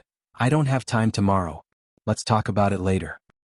"Okay, as long as you have time, you can let me know at any time." Huang Xiang did not force him. "Then we'll take our leave first." After Tang Jing and Lin Hu left, Boss Fan walked over and angrily said, "Young Master Huang, this little brat is very strange. Where did he come from?" Boss Fan was a third-grade refining body. Compared to Xianhuan, he was slightly inferior. Seeing that Xianhuan had lost to Tang Jing, he did not dare to rashly provoke Tang Jing. Huang Xiang gave a meaningful smile and said, "Interesting. In the ordinary balance region, such a fierce person actually appeared." After he finished speaking, he left. Xianhuan dejectedly followed behind. The two entered a caravan. Xianhuan sat in front of Huang Xiang with his head down and said, "Young Master Yi, I was useless. I lost. Tell me the specifics of what happened. At the beginning you two were evenly matched and he was even weaker than you. But in the final exchange, how did you lose?" Huang Xiang's face did not have the slightest trace of a smile. It was as cold as the surface of a lifeless lake. Xianhuan recalled for a moment and said, "In those few seconds I discovered that I could not move my body. All of my attacks had lost their effect. Then I was thrown away by him. At that time my body regained its freedom, but it was already too late." "You couldn't move?" Huang Xiang's eyes lit up. He could not help but sit up straight. Could it be the pressure point technique? Pressure point technique? Xianhuan was shocked. He immediately shook his head. "Impossible. The pressure point technique is a martial art that only Hotian realm martial artists can use. He is so young, how could he be a Hotian realm martial artist?" Huang Xiang nodded and said, "Hotian realm martial artists would not come here to fight. No matter how he did it, he must have many secrets on him." "Then what should we do?" Huang Xiang lightly said, "First investigate his identity before making any plans. Moreover, since he is willing to fight no matter how deep he hides, I have my own methods to uncover his secrets." Tang Jing calmed his breathing and slowly sensed the changes in his body. His true qi flowed faster than usual. Moreover, after he circulated the heavenly ancient well, he absorbed the thin spiritual energy of heaven and earth. As a result, the amount of true qi that was converted was clearly greater than usual. His true qi grew more and more. At daybreak, his 9 main meridians true qi had reached 2.5 inches. He took a deep breath. His mind was refreshed. These 2 battles had given him a lot of benefits. Quantitative changes had led to qualitative changes. Finally, his true chi had leaped to a new level. However, there was still a large gap between him and 3 inches of true chi. As long as I fight a few more times, reaching the 3rd grade refining body won't be difficult. Tang Jing was full of confidence and was filled with fighting spirit. Tian Chanzi's untimely voice sounded, "Little brat, don't be happy too early." This time Huang Xiang sent out a 4th grade refining body. Next time, it might be a 5th grade refining body or even a 6th grade refining body. At that time, you won't be as lucky as you were this time. 5th grade refining body, 6th grade refining body. Tang Jing's breath stagnated. He had fought with a 6th grade refining body assassin before. Together with Yi Dingdang, he was able to catch the opponent off guard and win by a fluke. If he were to face a 5th grade refining body or a 6th grade refining body, even if he had the pressure point technique, he might not be able to win. Moreover, this time he had already used the pressure point technique on Xiaijun. Next time his opponent would definitely be on guard. If he wanted to catch the opponent off guard, it would be even more difficult. In this kind of life and death battle, if one were to lose, the outcome would be very miserable. Injuring one's muscles and bones would be considered light, but being crippled or even dying was a possibility. You must reach the 3rd grade refining body before you can continue boxing. Otherwise it will be too dangerous and the gains will not make up for the losses. Tian Chanzi warned. Tang Jing's eyes immediately darkened. The light of victory had already shone down, but in the end, it was blocked by a black cloud. He was incomparably dejected as he asked, "Then what other methods are there to increase my cultivation?" "I already said that this is a nearly impossible matter, yet you insist on fighting for that slim chance of survival. How could it be so easy?" Tian Chanzi was also helpless. "I won't give up. At worst, I will continue boxing. As long as I am a bit more careful, there won't be too big of a problem." Tang Jing did not give up. "You are courting death." Tian Chanzi was flustered and exasperated. "This is my life.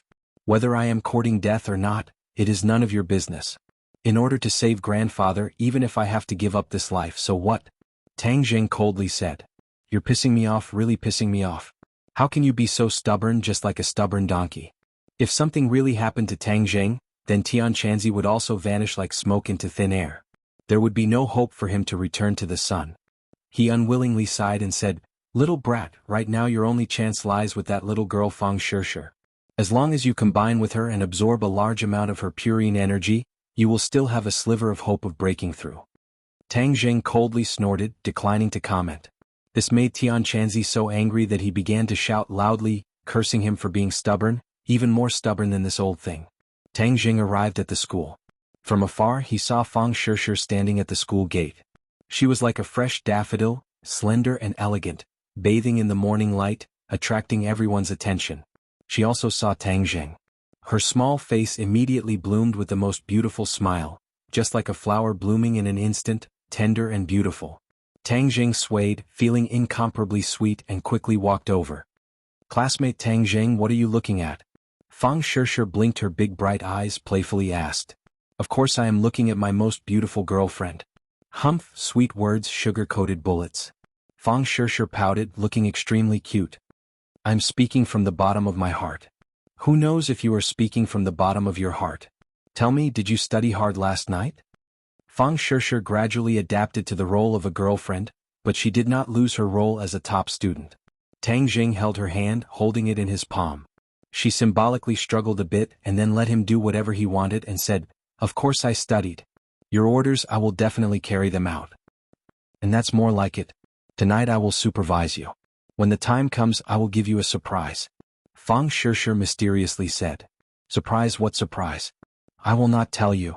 If I tell you, it will not be a surprise." Tang Jing's head itched. What kind of surprise would it be? But it would not be good to force it. The two held hands like other couples, walked into the school. He sent her to the entrance of class 1, and then returned to his classroom. But he was distracted, thinking about what kind of surprise she would give him. Could it be a kiss, or... His heart was surging and he almost had a nosebleed. He quickly abandoned all distracting thoughts and first focused on studying for a while, and then focused on cultivating. "Tang Jing, get out here." Suddenly, a lion's roar sounded. Chapter 31. Shua. Everyone subconsciously looked towards the door. The old witch, Wu Zuehong, stood at the door with her hands on her hips. She looked like a ferocious beast that was about to devour someone. Tang Jing looked at Wu Zuehong. What did she come here for? Tang Jing, get the hell out here. Wu Zuehong once again used the lion's roar. Tang Jing wrinkled his eyebrows. Wu Zuehong was an unreasonable lunatic. He did not want to tangle with her, but he also could not let her hoot at the door. After all, it would have a bad influence on him. He stood up and directly walked over. Wu Zuehong aggressively looked like she was going to pull Tang Jing's ear, but Tang Jing easily dodged. He angrily glared and said, "What are you doing here? Tang Jing, why don't you take a piss and look in the mirror? What is your status? A toad wanting to eat swan meat? You are too shameless." Wu Zuehong disdainfully scolded. Tang Jing flew into a rage. Wu Zuehong did not distinguish between right and wrong, so he did not understand what was going on. He clenched his teeth and coldly said, "Don't rely on your position as a teacher to do whatever you want. I am no longer your student, so if you want to teach me a lesson, you are not worthy. You are a student of this school and I am a teacher, so I can teach you a lesson. Moreover, look at infinity. No matter what you do, anyone can teach you a lesson." Wu Zuehong chattered on. "Hey old witch, what are you doing? This is not class 1, this is class 7. You want to behave atrociously here and even dare to teach my boss a lesson. Why don't you take a look at who you are?" Feng Yong rushed up and angrily roared.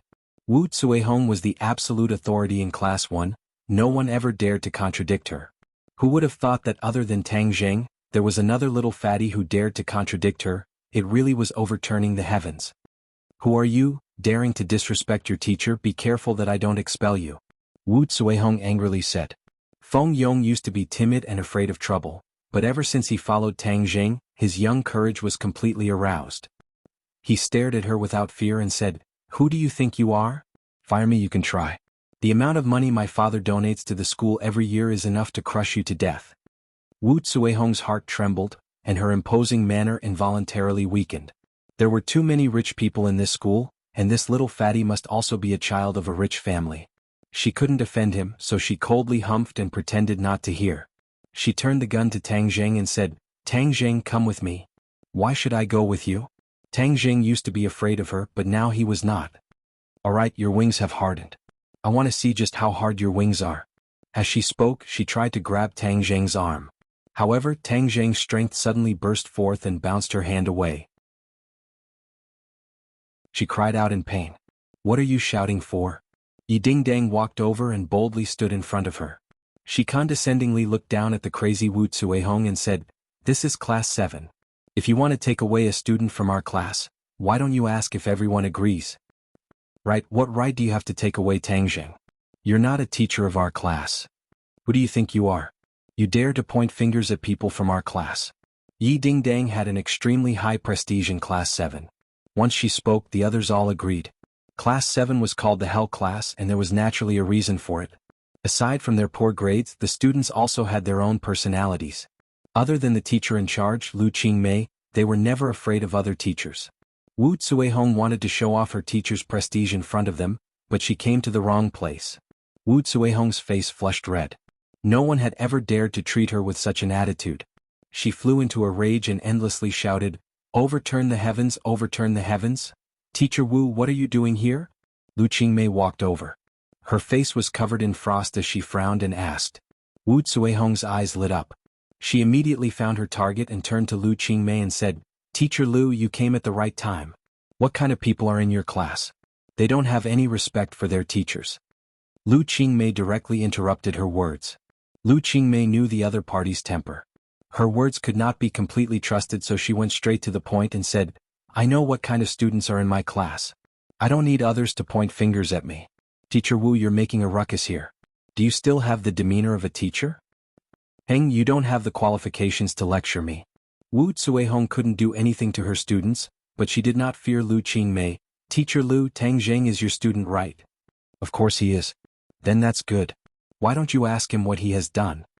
Lu Qingmei was incomparably flabbergasted.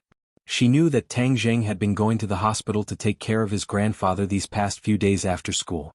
Moreover, he had even returned the hospitalization fees that she had paid for him. This caused her to have a good impression of this self-reliant big boy. Tang Jing saw Lu Qingmei's questioning gaze and said, "I didn't do anything. She just ran over here like a lunatic and started cursing." Teacher Lu, he really is a good student of yours. He did something bad and still dares to deny it. Lu Qingmei angrily said, Teacher Wu, what exactly did he do? If you can't give me a reason, hang, I'll go and find the principal. You've been targeting Tang Jing time and time again. What are your intentions? It's not that I'm targeting him. It's his own misbehavior. Tang Jing, you flatly deny it. Fine, then I'll ask you until you're speechless. Let me ask you, did you use despicable methods to deceive Fang Shishir? Tang Jing was startled. He didn't think that she would actually come for Fang Shishir. No wonder she said that he was a toad that wanted to eat swan meat and even slandered him for using despicable methods to deceive Fang Shishir. This was simply preposterous. Nonsense. Haha, even now you still dare to deny it? If you didn't deceive her, then why would she agree to date you? What's your status? You're a pauper. What's Fang Shishir's status? One is in the sky and the other is on the ground. Do you think it's possible? If you didn't deceive her, would she agree to date you? Tang Zheng was about to spew smoke from his 7 orifices. Wu Zuihong was simply a mad dog that couldn't be reasoned with. He said, I don't need you to care about the matters between me and Shishir. I'm her teacher. I don't care who cares. It's fine if you're the only one who's behind in grades, but now you actually have ulterior motives to make Fang Shishir fall behind with you. You're too vicious. She's going to be the top scorer in the future, and she's going to be admitted to a prestigious school like Yenqing University. What about you? You can't even go to a junior college. Enough. Lu Qingmei finally exploded. Originally she didn't know what was going on, but now that she knew the ins and outs of the matter, she didn't have the slightest good impression of the unreasonable Wu Zuihong. She knew a thing or two about the matters between Tang Zheng and Fang Shishir. After all, this matter was too sensational and had already spread like wildfire. She originally thought that Tang Zheng and Yi Dingdang were a couple, but she didn't expect that he and Fang Shishir were a couple. Students falling in love, this kind of thing couldn't be more normal. She also didn't interfere. After all, this was their private matter. She was also once young. But Wu Zuihong actually used this matter to make an issue out of it. Moreover, she used such unbearable words to insult Tang Zheng. She was so angry that her whole body trembled. She angrily shouted, Wu Zuihong, do you still deserve to be a teacher? Is there a teacher like you? You've simply tarnished the 2 sacred words of a teacher. Tang Zheng is my student. You don't have the qualifications to lecture him. Moreover, I think that Tang Zheng didn't do anything wrong. Good Lu Qingmei. No wonder the 7th class is so bad. It turns out that they have a teacher like you. You're misleading the students. Wu Zuihong roared in exasperation. What did you say? Say it again? You dare to come to the 7th class and behave atrociously. You dare to speak such arrogant words to Teacher Lu. I, your father, will kill you. The crowd was agitated. The entire class rushed over. They wanted nothing more than to tear Wu Zuihong apart. Even though they were bad students, they still had a lot of respect for Lu Qingmei. This wasn't just because she was beautiful, but because she respected them from the bottom of her heart. This was something that everyone deeply felt. Even though they didn't say it out loud, this sincere feeling was hidden in the bottom of their hearts. Wu Zuihong didn't think that she would provoke everyone's anger. She also didn't think that this group of students would be so bold. She was so scared that her face turned pale. She retreated to the railing. Lu Qingmei stood at the door and stopped the agitated students. She advised, everyone listen to me. There are some people that we shouldn't lower ourselves to her level to avoid lowering ourselves. Teacher Lu is right. There is no need to be angry with this kind of person. It's best for everyone to just ignore her. When I go back, I'm going to tell my dad. I'm going to let him give his opinion to the school. Letting this kind of teacher stay in the school is a disgrace. It's irresponsible to us. Right, I'm also going to tell my mom. Our family donates several million to the school every year. It's not for this kind of teacher to humiliate us. The crowd was agitated. Their voices seemed to be about to lift the ceiling. Wu Zuihong's face was deathly pale. This group of silk pants was not to be trifled with, especially the families behind them. She couldn't afford to provoke them. She was battered and exhausted.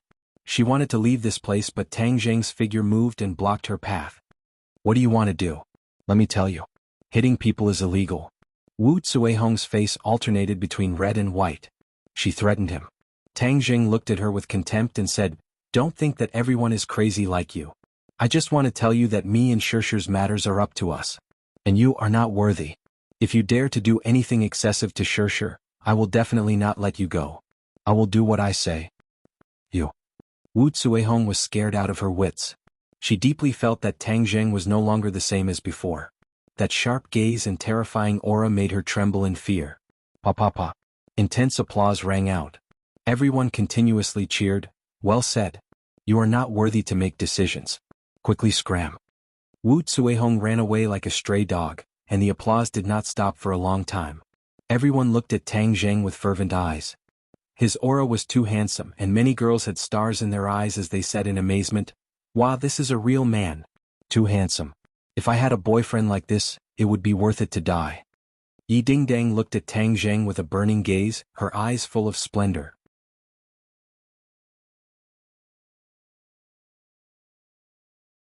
Chapter 32. Everyone looked at the serious Lu Qingmei as they had never seen her like this before. They couldn't help but feel apprehensive as they quickly returned to their seats. How does it feel to be pointed at and scolded as trash? Lu Qingmei coldly asked. Her voice was ice cold like the cold wind blowing from a glacier. Everyone's heart was stifled as the air seemed to solidify. We are not trash. Feng Yong stood up with a red face.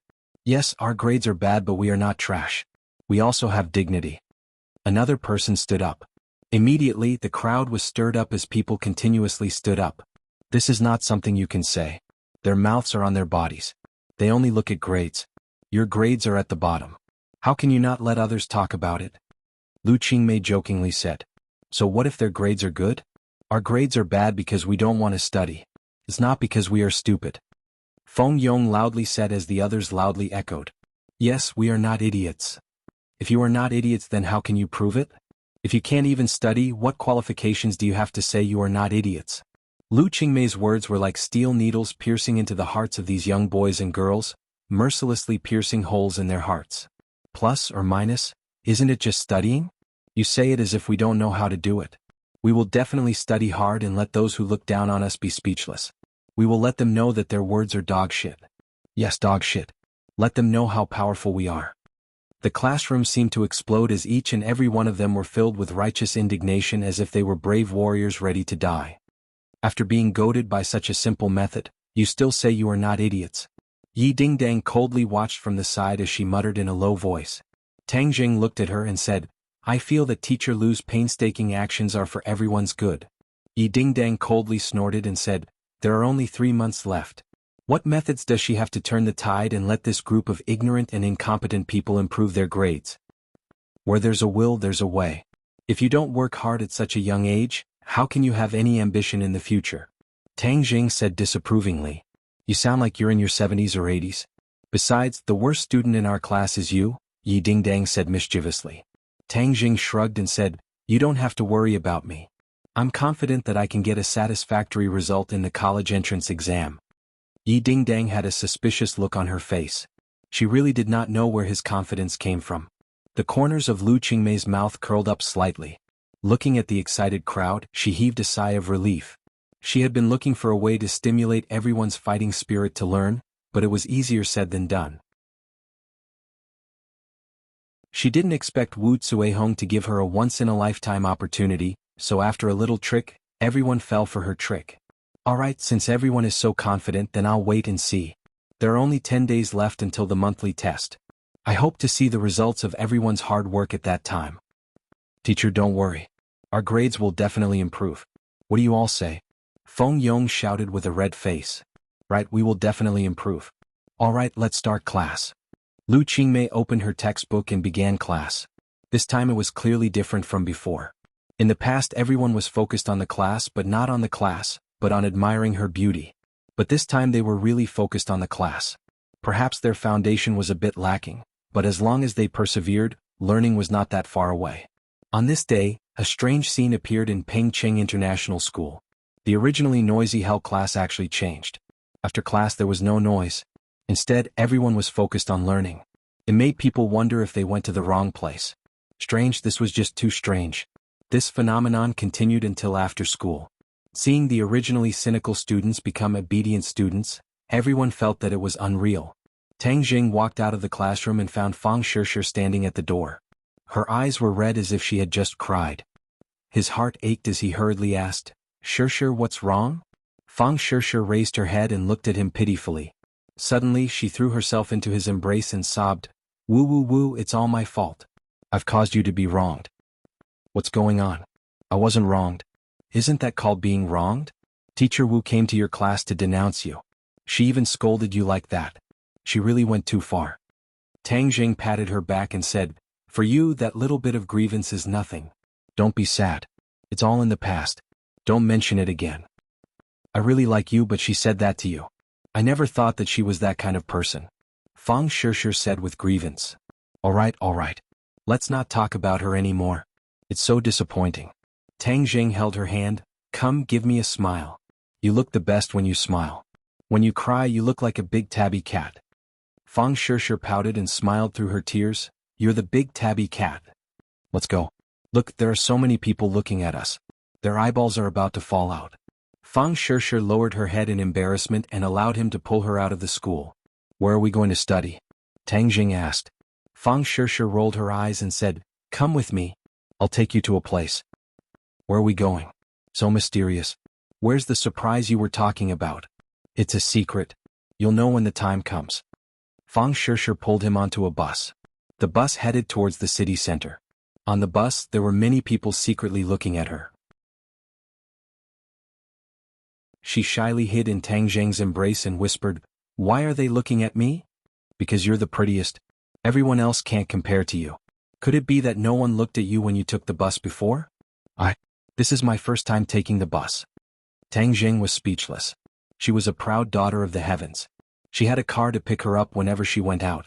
She really didn't have this kind of ordinary life experience. Actually, this is pretty good.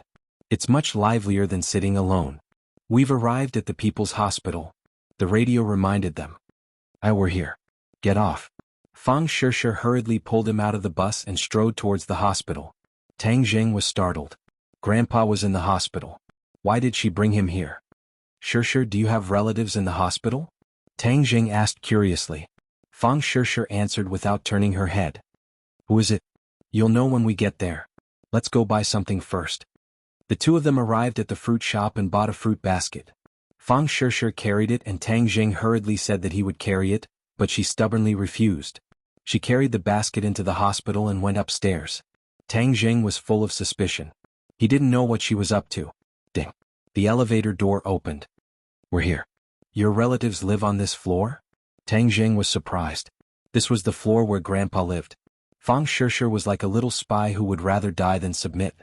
She didn't say anything and pulled him down one by one according to the room number. Finally, they stopped in front of a room.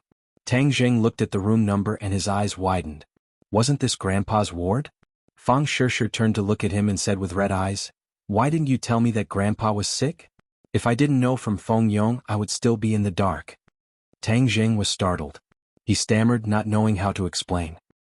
This is the first time I'll forgive you. Don't do it again, okay?" Tang Jing nodded. "Let's go and see Grandpa." Pushing open the door, Tang Dahai was shocked to see his grandson and a little girl who looked like she was carved from jade walk in. "Grandpa, this is my classmate Fang Shishir. She found out that you were sick, so she came to see you." Tang Jing didn't dare introduce her as his girlfriend and only said that she was a classmate. "Grandpa, hello. I'm really sorry that I only came to see you now. Grandpa, how are you feeling right now?" Fang Shishir cutely asked. Tang Dahai had seen Feng Yong and Yi Dingdang, so he wasn't surprised that Tang Jing had a pretty classmate. Seeing that the little girl was so cute and so concerned about him, his face bloomed into a smile. He continuously nodded and said, "I'm fine. It's just that little Zheng is making a big fuss over nothing." "Grandpa, if you're sick then you need to be treated. You can't be careless. But I see that Grandpa doesn't have any big problems. You should be able to leave the hospital soon.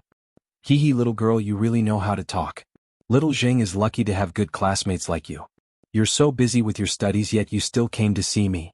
Moreover, you even bought things. It's such a waste." "It's not a waste. This is what I should do." "Little Zheng, what are you doing in a daze? Hurry up and wash the fruits to serve the guests," Tang Dahai urged. Tang Jing bitterly smiled and took a few apples to wash. When he came back he found Tang Dahai laughing. He didn't know what Fang Shishir said to make him laugh. "Grandpa, I'll peel an apple for you." "How can I let you do it? Let little Jing do it." "How can he be so clumsy?" "I'll do it." Fang Shishir unquestionably took the apple and fruit knife. Tang Jing didn't know whether to laugh or cry. How am I clumsy? I'm much more nimble than this big miss. Grandpa, eat an apple. Fang Shishir finished peeling the apple and handed it to Tang Dahai. Tang Dahai was so happy that flowers bloomed. The three people were happy and harmonious. After chatting for a while, Tang Jing and Fang Shishir left the room. Okay, let's go study now. Fang Shishir happily said. Where are we going to study? Of course we're going to the hospital. Grandpa needs to be taken care of so he can't go too far. Look at the stairs. There's plenty of light and we can sit down. It's killing two birds with one stone. Fang Shishir said. Stairs? Let's go. Let's not waste time. Fang Shishir pulled him to the staircase and sat down with a napkin on the floor. She took out a book and began to revise. Today we will first review mathematics. This is the mock exam paper from last time. Let's look at it again. She knew that Tang Zheng's head hurt when he thought, so she decided to keep doing questions to consolidate his knowledge and deepen his memory. This way there might be a way to overcome his difficulties. This test paper has already been done. It's boring. Tang Jing said. Since it has already been done, let's review it again to deepen your memory. The next time you encounter similar questions it will be easier. Fang Shishir patiently explained. Okay, I'll do it again. Tang Zheng couldn't argue with her and began to do the questions. The 150 points math test paper only took him 40 minutes to finish. Fang Shishir was stunned as she watched him answer the questions quickly. How are you so fast? Fang Shishir still remembered that last time he only scored 20 points on the math test. This time he actually did it so quickly and all the answers were correct. It was incredible. Tang Jing smiled proudly. Ever since he started to cultivate, he found that his thinking ability and memory had become stronger. He was at least 30% faster than before. Let me tell you a piece of good news. I'm cured. Tang Jing said.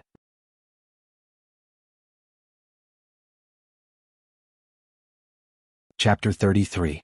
Tang Jing was stunned. That soft and clear feeling made his heart tremble.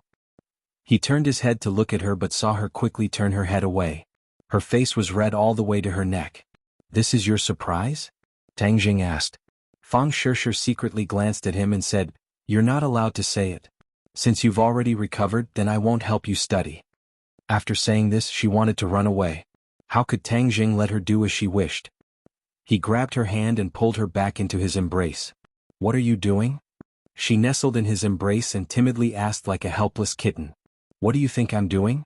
Tang Jing said with an evil smile. Fang Shishir's heart was beating wildly. She didn't dare look at him.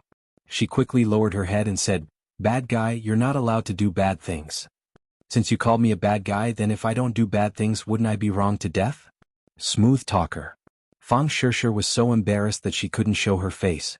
However, she faintly looked forward to what was about to happen. Tang Jing's emotions surged as he lifted her chin. His pair of watery eyes were filled with affection. Those delicate lips were like the world's most alluring delicacy, attracting him to taste them. He slowly lowered his head. Fang Shishir's entire body tensed up. Her hands were tightly clenched together. Her breathing became rapid and her heart was beating fast. Looking at the face that was getting closer and closer, she slowly closed her eyes and raised her neck. The seconds seemed to be infinitely long. Time seemed to have stopped and the two could hear each other's heartbeat. Dong dong dong. The sound of footsteps suddenly rang out. Someone was coming. Tang Jing was shocked. Fang Shishir was like a frightened kitten. She immediately jumped out of his embrace. Her face was red as she quickly ran away. Tang Jing, today's revision ends here. See you tomorrow. Tang Jing angrily looked at the doctor coming up the stairs. He wanted to kick him down. He sighed in disappointment but didn't return to the ward. Instead, he walked out of the hospital and quickly disappeared into the night. Deng Maokai staggered out of the restaurant with a flushed face and a leather bag in his hand. The bag was filled with $100 bills. As the night breeze blew, his drunkenness sobered up a bit and he whistled complacently. I've gained quite a lot tonight. If I don't bleed, who the F***ck will do it for you? In this society, not only do you need money, you also need power to be the boss. Although the central government was fighting corruption with great fanfare, the abuse of power for personal gain was still omnipresent and rooted in every corner of the motherland. Deng Maokai suddenly thought of Xiao Fei and his expression darkened. Son of a bitch, the richer you are, the more stingy you are. You actually didn't give me the money you promised me. Relying on the fact that I am a big boss, you don't put me in your eyes. There will be a day when you will beg me again. At that time I will earn it back with interest. He got into the police car and prepared to drive home. Although the car belonged to the police, he had been using it for his personal use for a long time, so no one dared to complain.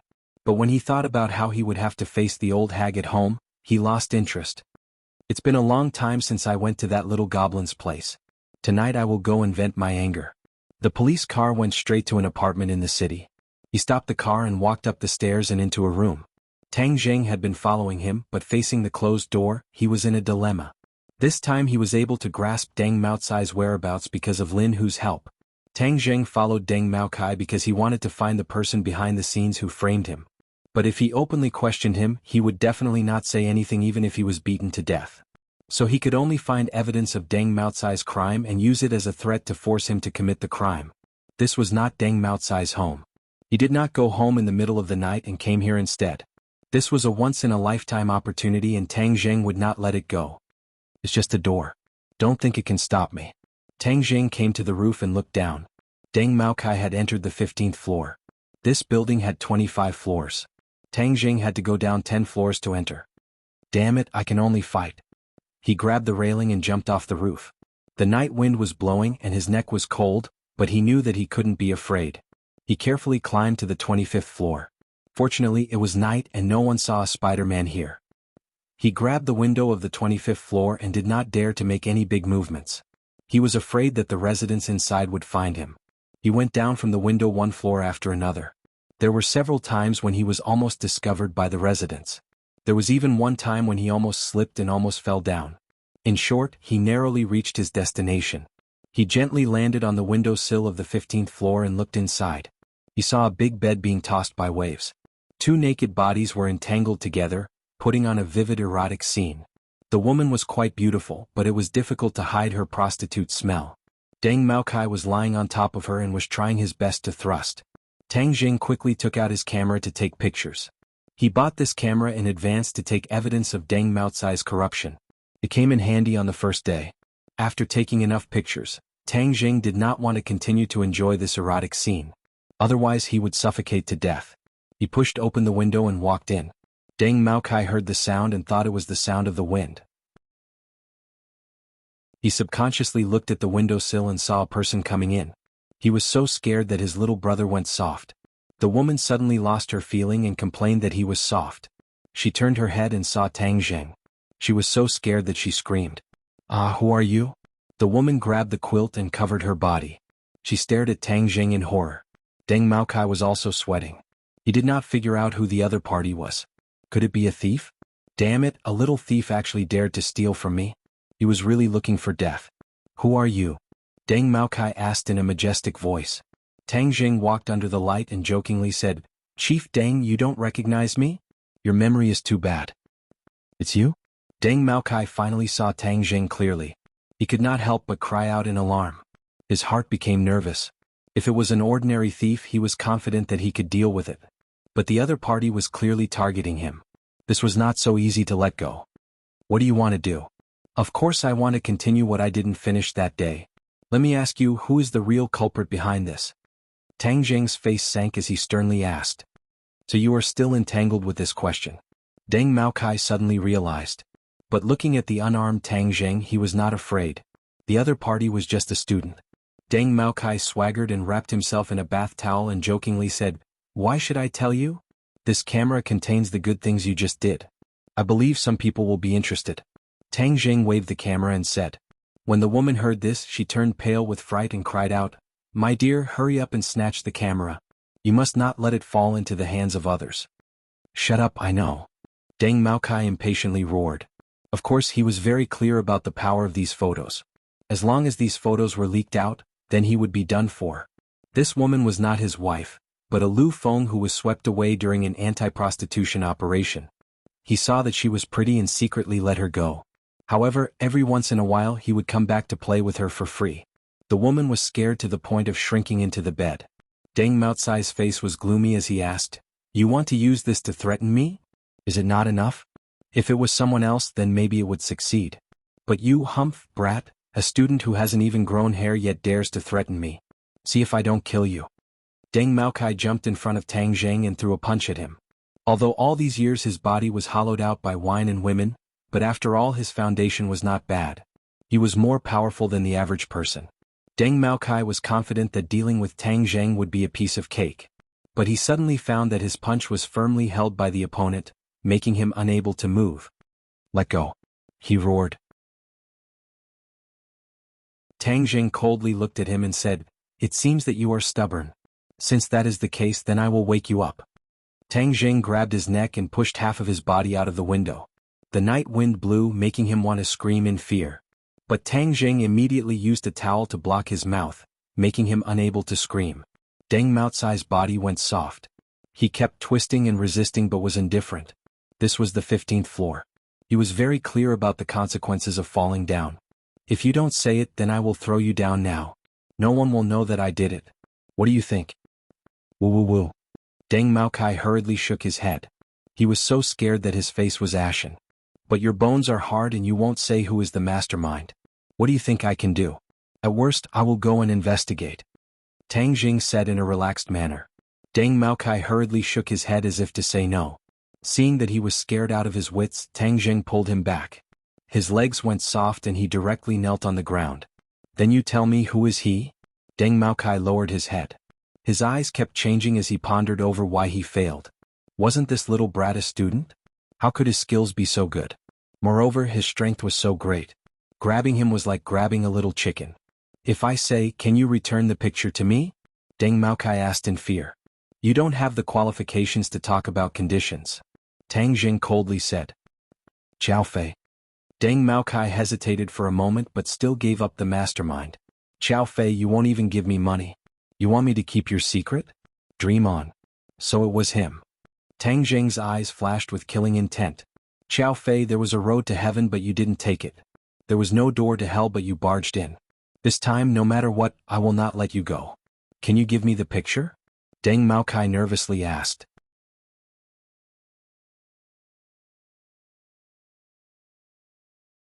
Chapter 34. Early in the morning, Tang Jing saw Xiao Fei get out of his luxurious car with his head held high as if he was the moon surrounded by stars. Tang Jing gnashed his teeth in hatred, but he did not directly rush up to make a move, as that would only be considered a boorish fellow. If he wanted revenge, then he would have to make Xiao Fei fall from his high and mighty position into the abyss. Just beating him up would be letting him off easy. What fatal weakness does Xiao Fei have? Xiao Fei was one of the most favored students in the eyes of the teachers. Not only was his grades outstanding, he was also from a wealthy family. His father was even one of the school's board of directors. Completely defeating him would not be easy. I cannot be too hasty. I have to do it step by step. My top priority is to raise my cultivation and save my grandfather. Then I will let Xiao Fei live happily for a few more days. Tang Jing turned around to welcome Fang Shishir, who was walking over. Her beautiful face was slightly red as she sweetly smiled, making people involuntarily think of the romantic scene from last night. The two of them walked hand in hand into the school grounds. This scene was coincidentally seen by Xiao Fei. He was furious and wanted nothing more than to go up and break them apart, but he knew that it would be useless. "Xiao Fei, isn't this warm and romantic scene very interesting?" Takashi walked over and coldly asked. Xiao Fei's eyes flashed with anger as he said, Takashi, what are you talking about? Don't think that just because he is with Fang Shishir you can sit back and relax. I heard that Yi Ding Dang treats him much better than you." Takashi coldly snorted, "Ding Dang will one day know how good I am. Stop comforting yourself. I told you to think of a way to deal with him. Have you thought of a way? Tang Zheng's prestige in Class 7 is rising day by day. How can I think of a way to deal with him? If I had a way, I would chop him into pieces." Takashi still remembered the scene where Tang Zheng made a fool of him in public. He hated him to the bone, but today's Class 7 was no longer the Class 7 of the past. Many people were no longer afraid of him. This made him very angry, but there was nothing he could do. The most fundamental reason for all of this was Tang Zheng. Only by driving away Tang Zheng would he be able to restore his former prestige. Chop him up. Xiao Fei's eyes flashed as he muttered, "That's a good idea." Takashi felt a chill run down his spine. He couldn't help but shudder as he said, "You said, kill him?" As he spoke, he made a throat-slitting gesture. Xiao Fei looked at the direction in which Tang Zheng and Fang Shishir disappeared, smiling without saying anything. "Tang Zheng, I'm really sorry, but I have to go home first after school today. My mom wants me to go home for dinner, so I can't study with you today. Fang Shishir said reluctantly at the door of Class 1. No problem, there will be plenty of opportunities in the future. And thank you. You're really good. Be good and I'll reward you next time. Fang Shishir said as she bounced into the classroom. Tang Jing couldn't help but think of last night's kiss. His heart surged. Yo, look at how happy you are. You're all smiles. Don't tell me you did something bad. As soon as Tang Jing sat down, Yi Dingdang couldn't help but make fun of him. Tang Jing smiled embarrassedly and said, No, you must be seeing things. Tang Jing, don't blame me for pouring cold water on you. The Fang family is not an ordinary family. You and Fang Shishir will not have a smooth sailing life. Yi Dingdang said. Without experiencing the rain, how can you see the rainbow? I'm not afraid of any difficulties. Tang Jing said confidently. Yes, boss, I support you. Feng Yong said, Our boss is also not an ordinary person. His future achievements will definitely be greater than the Fang family. This is the Fang family's gain. Haha, you really have a lot of confidence in him. Of course he's my boss. Of course I have confidence in him. How can I, Feng Yong's boss, be ordinary? Feng Yong said with pride, but if the Fang family doesn't have good taste, you can also pursue my boss, Sister Dingdang. I think the two of you are a perfect match. Fatty Feng, are you asking for a beating? Yi Dingdang's almond eyes widened as she raised her hand to hit him. Feng Yong chuckled and slipped away like a loach. Tang Jing said awkwardly, Don't listen to his nonsense. Of course I won't listen to his nonsense. Me and you? You're not as strong as me. Why would I look for you? The man that I, Yi Dingdang, want to find is an indomitable man. How can his martial arts be worse than mine? Yi Dingdang said confidently. Tang Jing, my dad asked if you have time tonight. He wants to invite you to my house for dinner. Yi Dingdang said. Invite me to dinner? What's the matter? He said he has something to discuss with you. I don't know what it is, but he's being so mysterious. So annoying. Okay. Tang Jing agreed. Towards Yi Tianlei and Feng Xinyang, he didn't have any bad feelings. Moreover, last time Feng Xinyang went to the police station to save him. Then after school we'll go together. Feng Xinyang will come to pick us up. Class 7's learning atmosphere was very good. It surprised the teachers who were in class. They thought that they came to the wrong class. The mischievous students became diligent students. This news quickly spread throughout the school. Many people were puzzled. Did the sun rise from the west? But many people also secretly cursed. This was definitely a show. In a few days Class 7 will definitely return to its original state. After all, it's easy to change mountains and rivers but hard to change a person's nature. After school, Tang Jing and Fang Shishir walked out of the school gates. Feng Xinyang's car had not yet arrived, but another car came to a sudden stop in front of Tang Jing. A black man walked out of the car and arrogantly said, Tang Jing, our madam invites you. Who is your madam? You'll know when you get in. Tang Jing wrinkled his eyebrows and said, I don't know any madam. I won't get in the car. Yi Dingdang's beautiful eyes turned as if she was thinking of something. Even if you don't want it, you still have to go. The big man said unquestionably. He reached out to grab Tang Jing's arm. Tang Jing instinctively stepped forward and pushed his shoulder against the other's chest. The big man quickly retreated 2 steps and almost hit the car door. His expression suddenly changed. I already said that I don't know any madam. Don't provoke me. Tang Jing unhappily said. The other party's arrogant attitude made him feel very unhappy. You're Tang Jing? You actually have some guts. The back door of the car suddenly opened and a voice floated out. Tang Jing finally clearly saw the person inside. It was a graceful and luxurious woman. It could be seen that when she was young she was definitely a great beauty. Tang Jing's heart moved as he guessed the other party's identity. This was because her eyebrows were somewhat similar to Fang Shishir's. You are Shishir's mother? She was Fang Shishir's mother, Shi Mingqin. Shi Mingqin expressionlessly nodded her head and directly walked out of the car. Her aura was full as she went straight to the point and said, Tang Jing, I came today to talk to you about the matter between you and my daughter. Tang Jing had a bad premonition, but he still maintained the etiquette of a junior and nodded his head. Auntie, please speak. Don't call me auntie. I'm not that close to you. Shi Mingqin expressionlessly said coldly. Tang Jing awkwardly did not know how to reply. I will make this short. In the future you will stay away from Shishir. You and her are not people of the same world. Do you understand? Shi Mingqin resolutely and decisively said without leaving any face. Tang Jing was suddenly startled. He did not think that the other party would come to break up an affectionate couple. He clenched his teeth and did not say a word. You are not worthy of my daughter. Seeing Tang Zheng's clearly unconvinced face, Shi Mingqin continued to speak. Are you finished speaking? Tang Zheng suppressed his anger and asked. Do you still want to continue pestering my daughter? Shi Mingqin's two elegant eyebrows deeply wrinkled. I know that you are the kind of person who wholeheartedly wants to climb up the social ladder and use this opportunity to soar into the heavens. Let me tell you, you are wrong. The Fang family's doorstep is not that easy to enter. This is purely an unrealistic and extravagant hope that will absolutely not succeed. This is a matter between me and Shirshir. Other people have no right to decide. Tang Zheng expressionlessly glanced at her and added, even if you are her mother, you still cannot. Obstinate and unrepentant. Heng, it seems that you wholeheartedly want to climb up the social ladder of our Fang family. At such a young age, you already have such a scheming heart. It is simply frightening. However, the one you are facing is me, so how can I let you succeed? Shi Mingqin arrogantly said. Yo, the Fang family is so powerful. Just hearing it is enough to scare a person to death. Suddenly, another woman's voice rang out.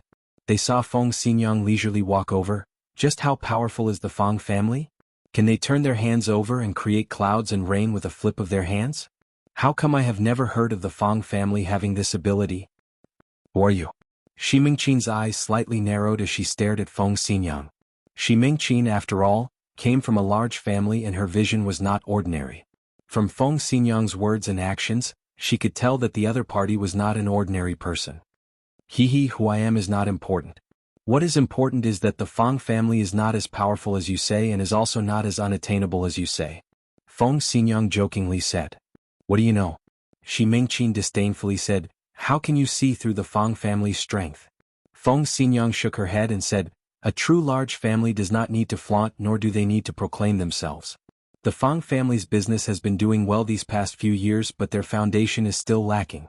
This can be seen from you, the mistress of the family. This is truly disappointing. Shi Mingqin's heart tightened. Although the other party was not ordinary, she was still unable to swallow this anger. Just as she was about to retort, she heard Feng Xinyang say, you feel that little handsome brother Tang Zheng is taking advantage of your daughter, but I do not feel this way. There are some people's potential that a vulgar person like you cannot see through. Your vision is too shallow. Saying this, her gaze fell on Tang Zheng's body as she beamed and asked, little handsome brother, since other people do not like you, then you should not join in the fun. Why don't you and our families ding-dang be together? I feel that the two of you are a match made in heaven. What do you think? Feng Xinyang's face was deadpan and it was clear that she was not joking. Even Shi Mingqin was stunned for a moment before she disdainfully laughed. Ha, you still dare to say that other people are short-sighted. You really are far-sighted. Good, if you want to push your daughter into the fire pit, then go ahead. I will not interfere in your good things. You're tuning in to the Sword Dance in the Vast Sky YouTube channel. Don't forget to subscribe and join us on this journey to catch the most captivating stories.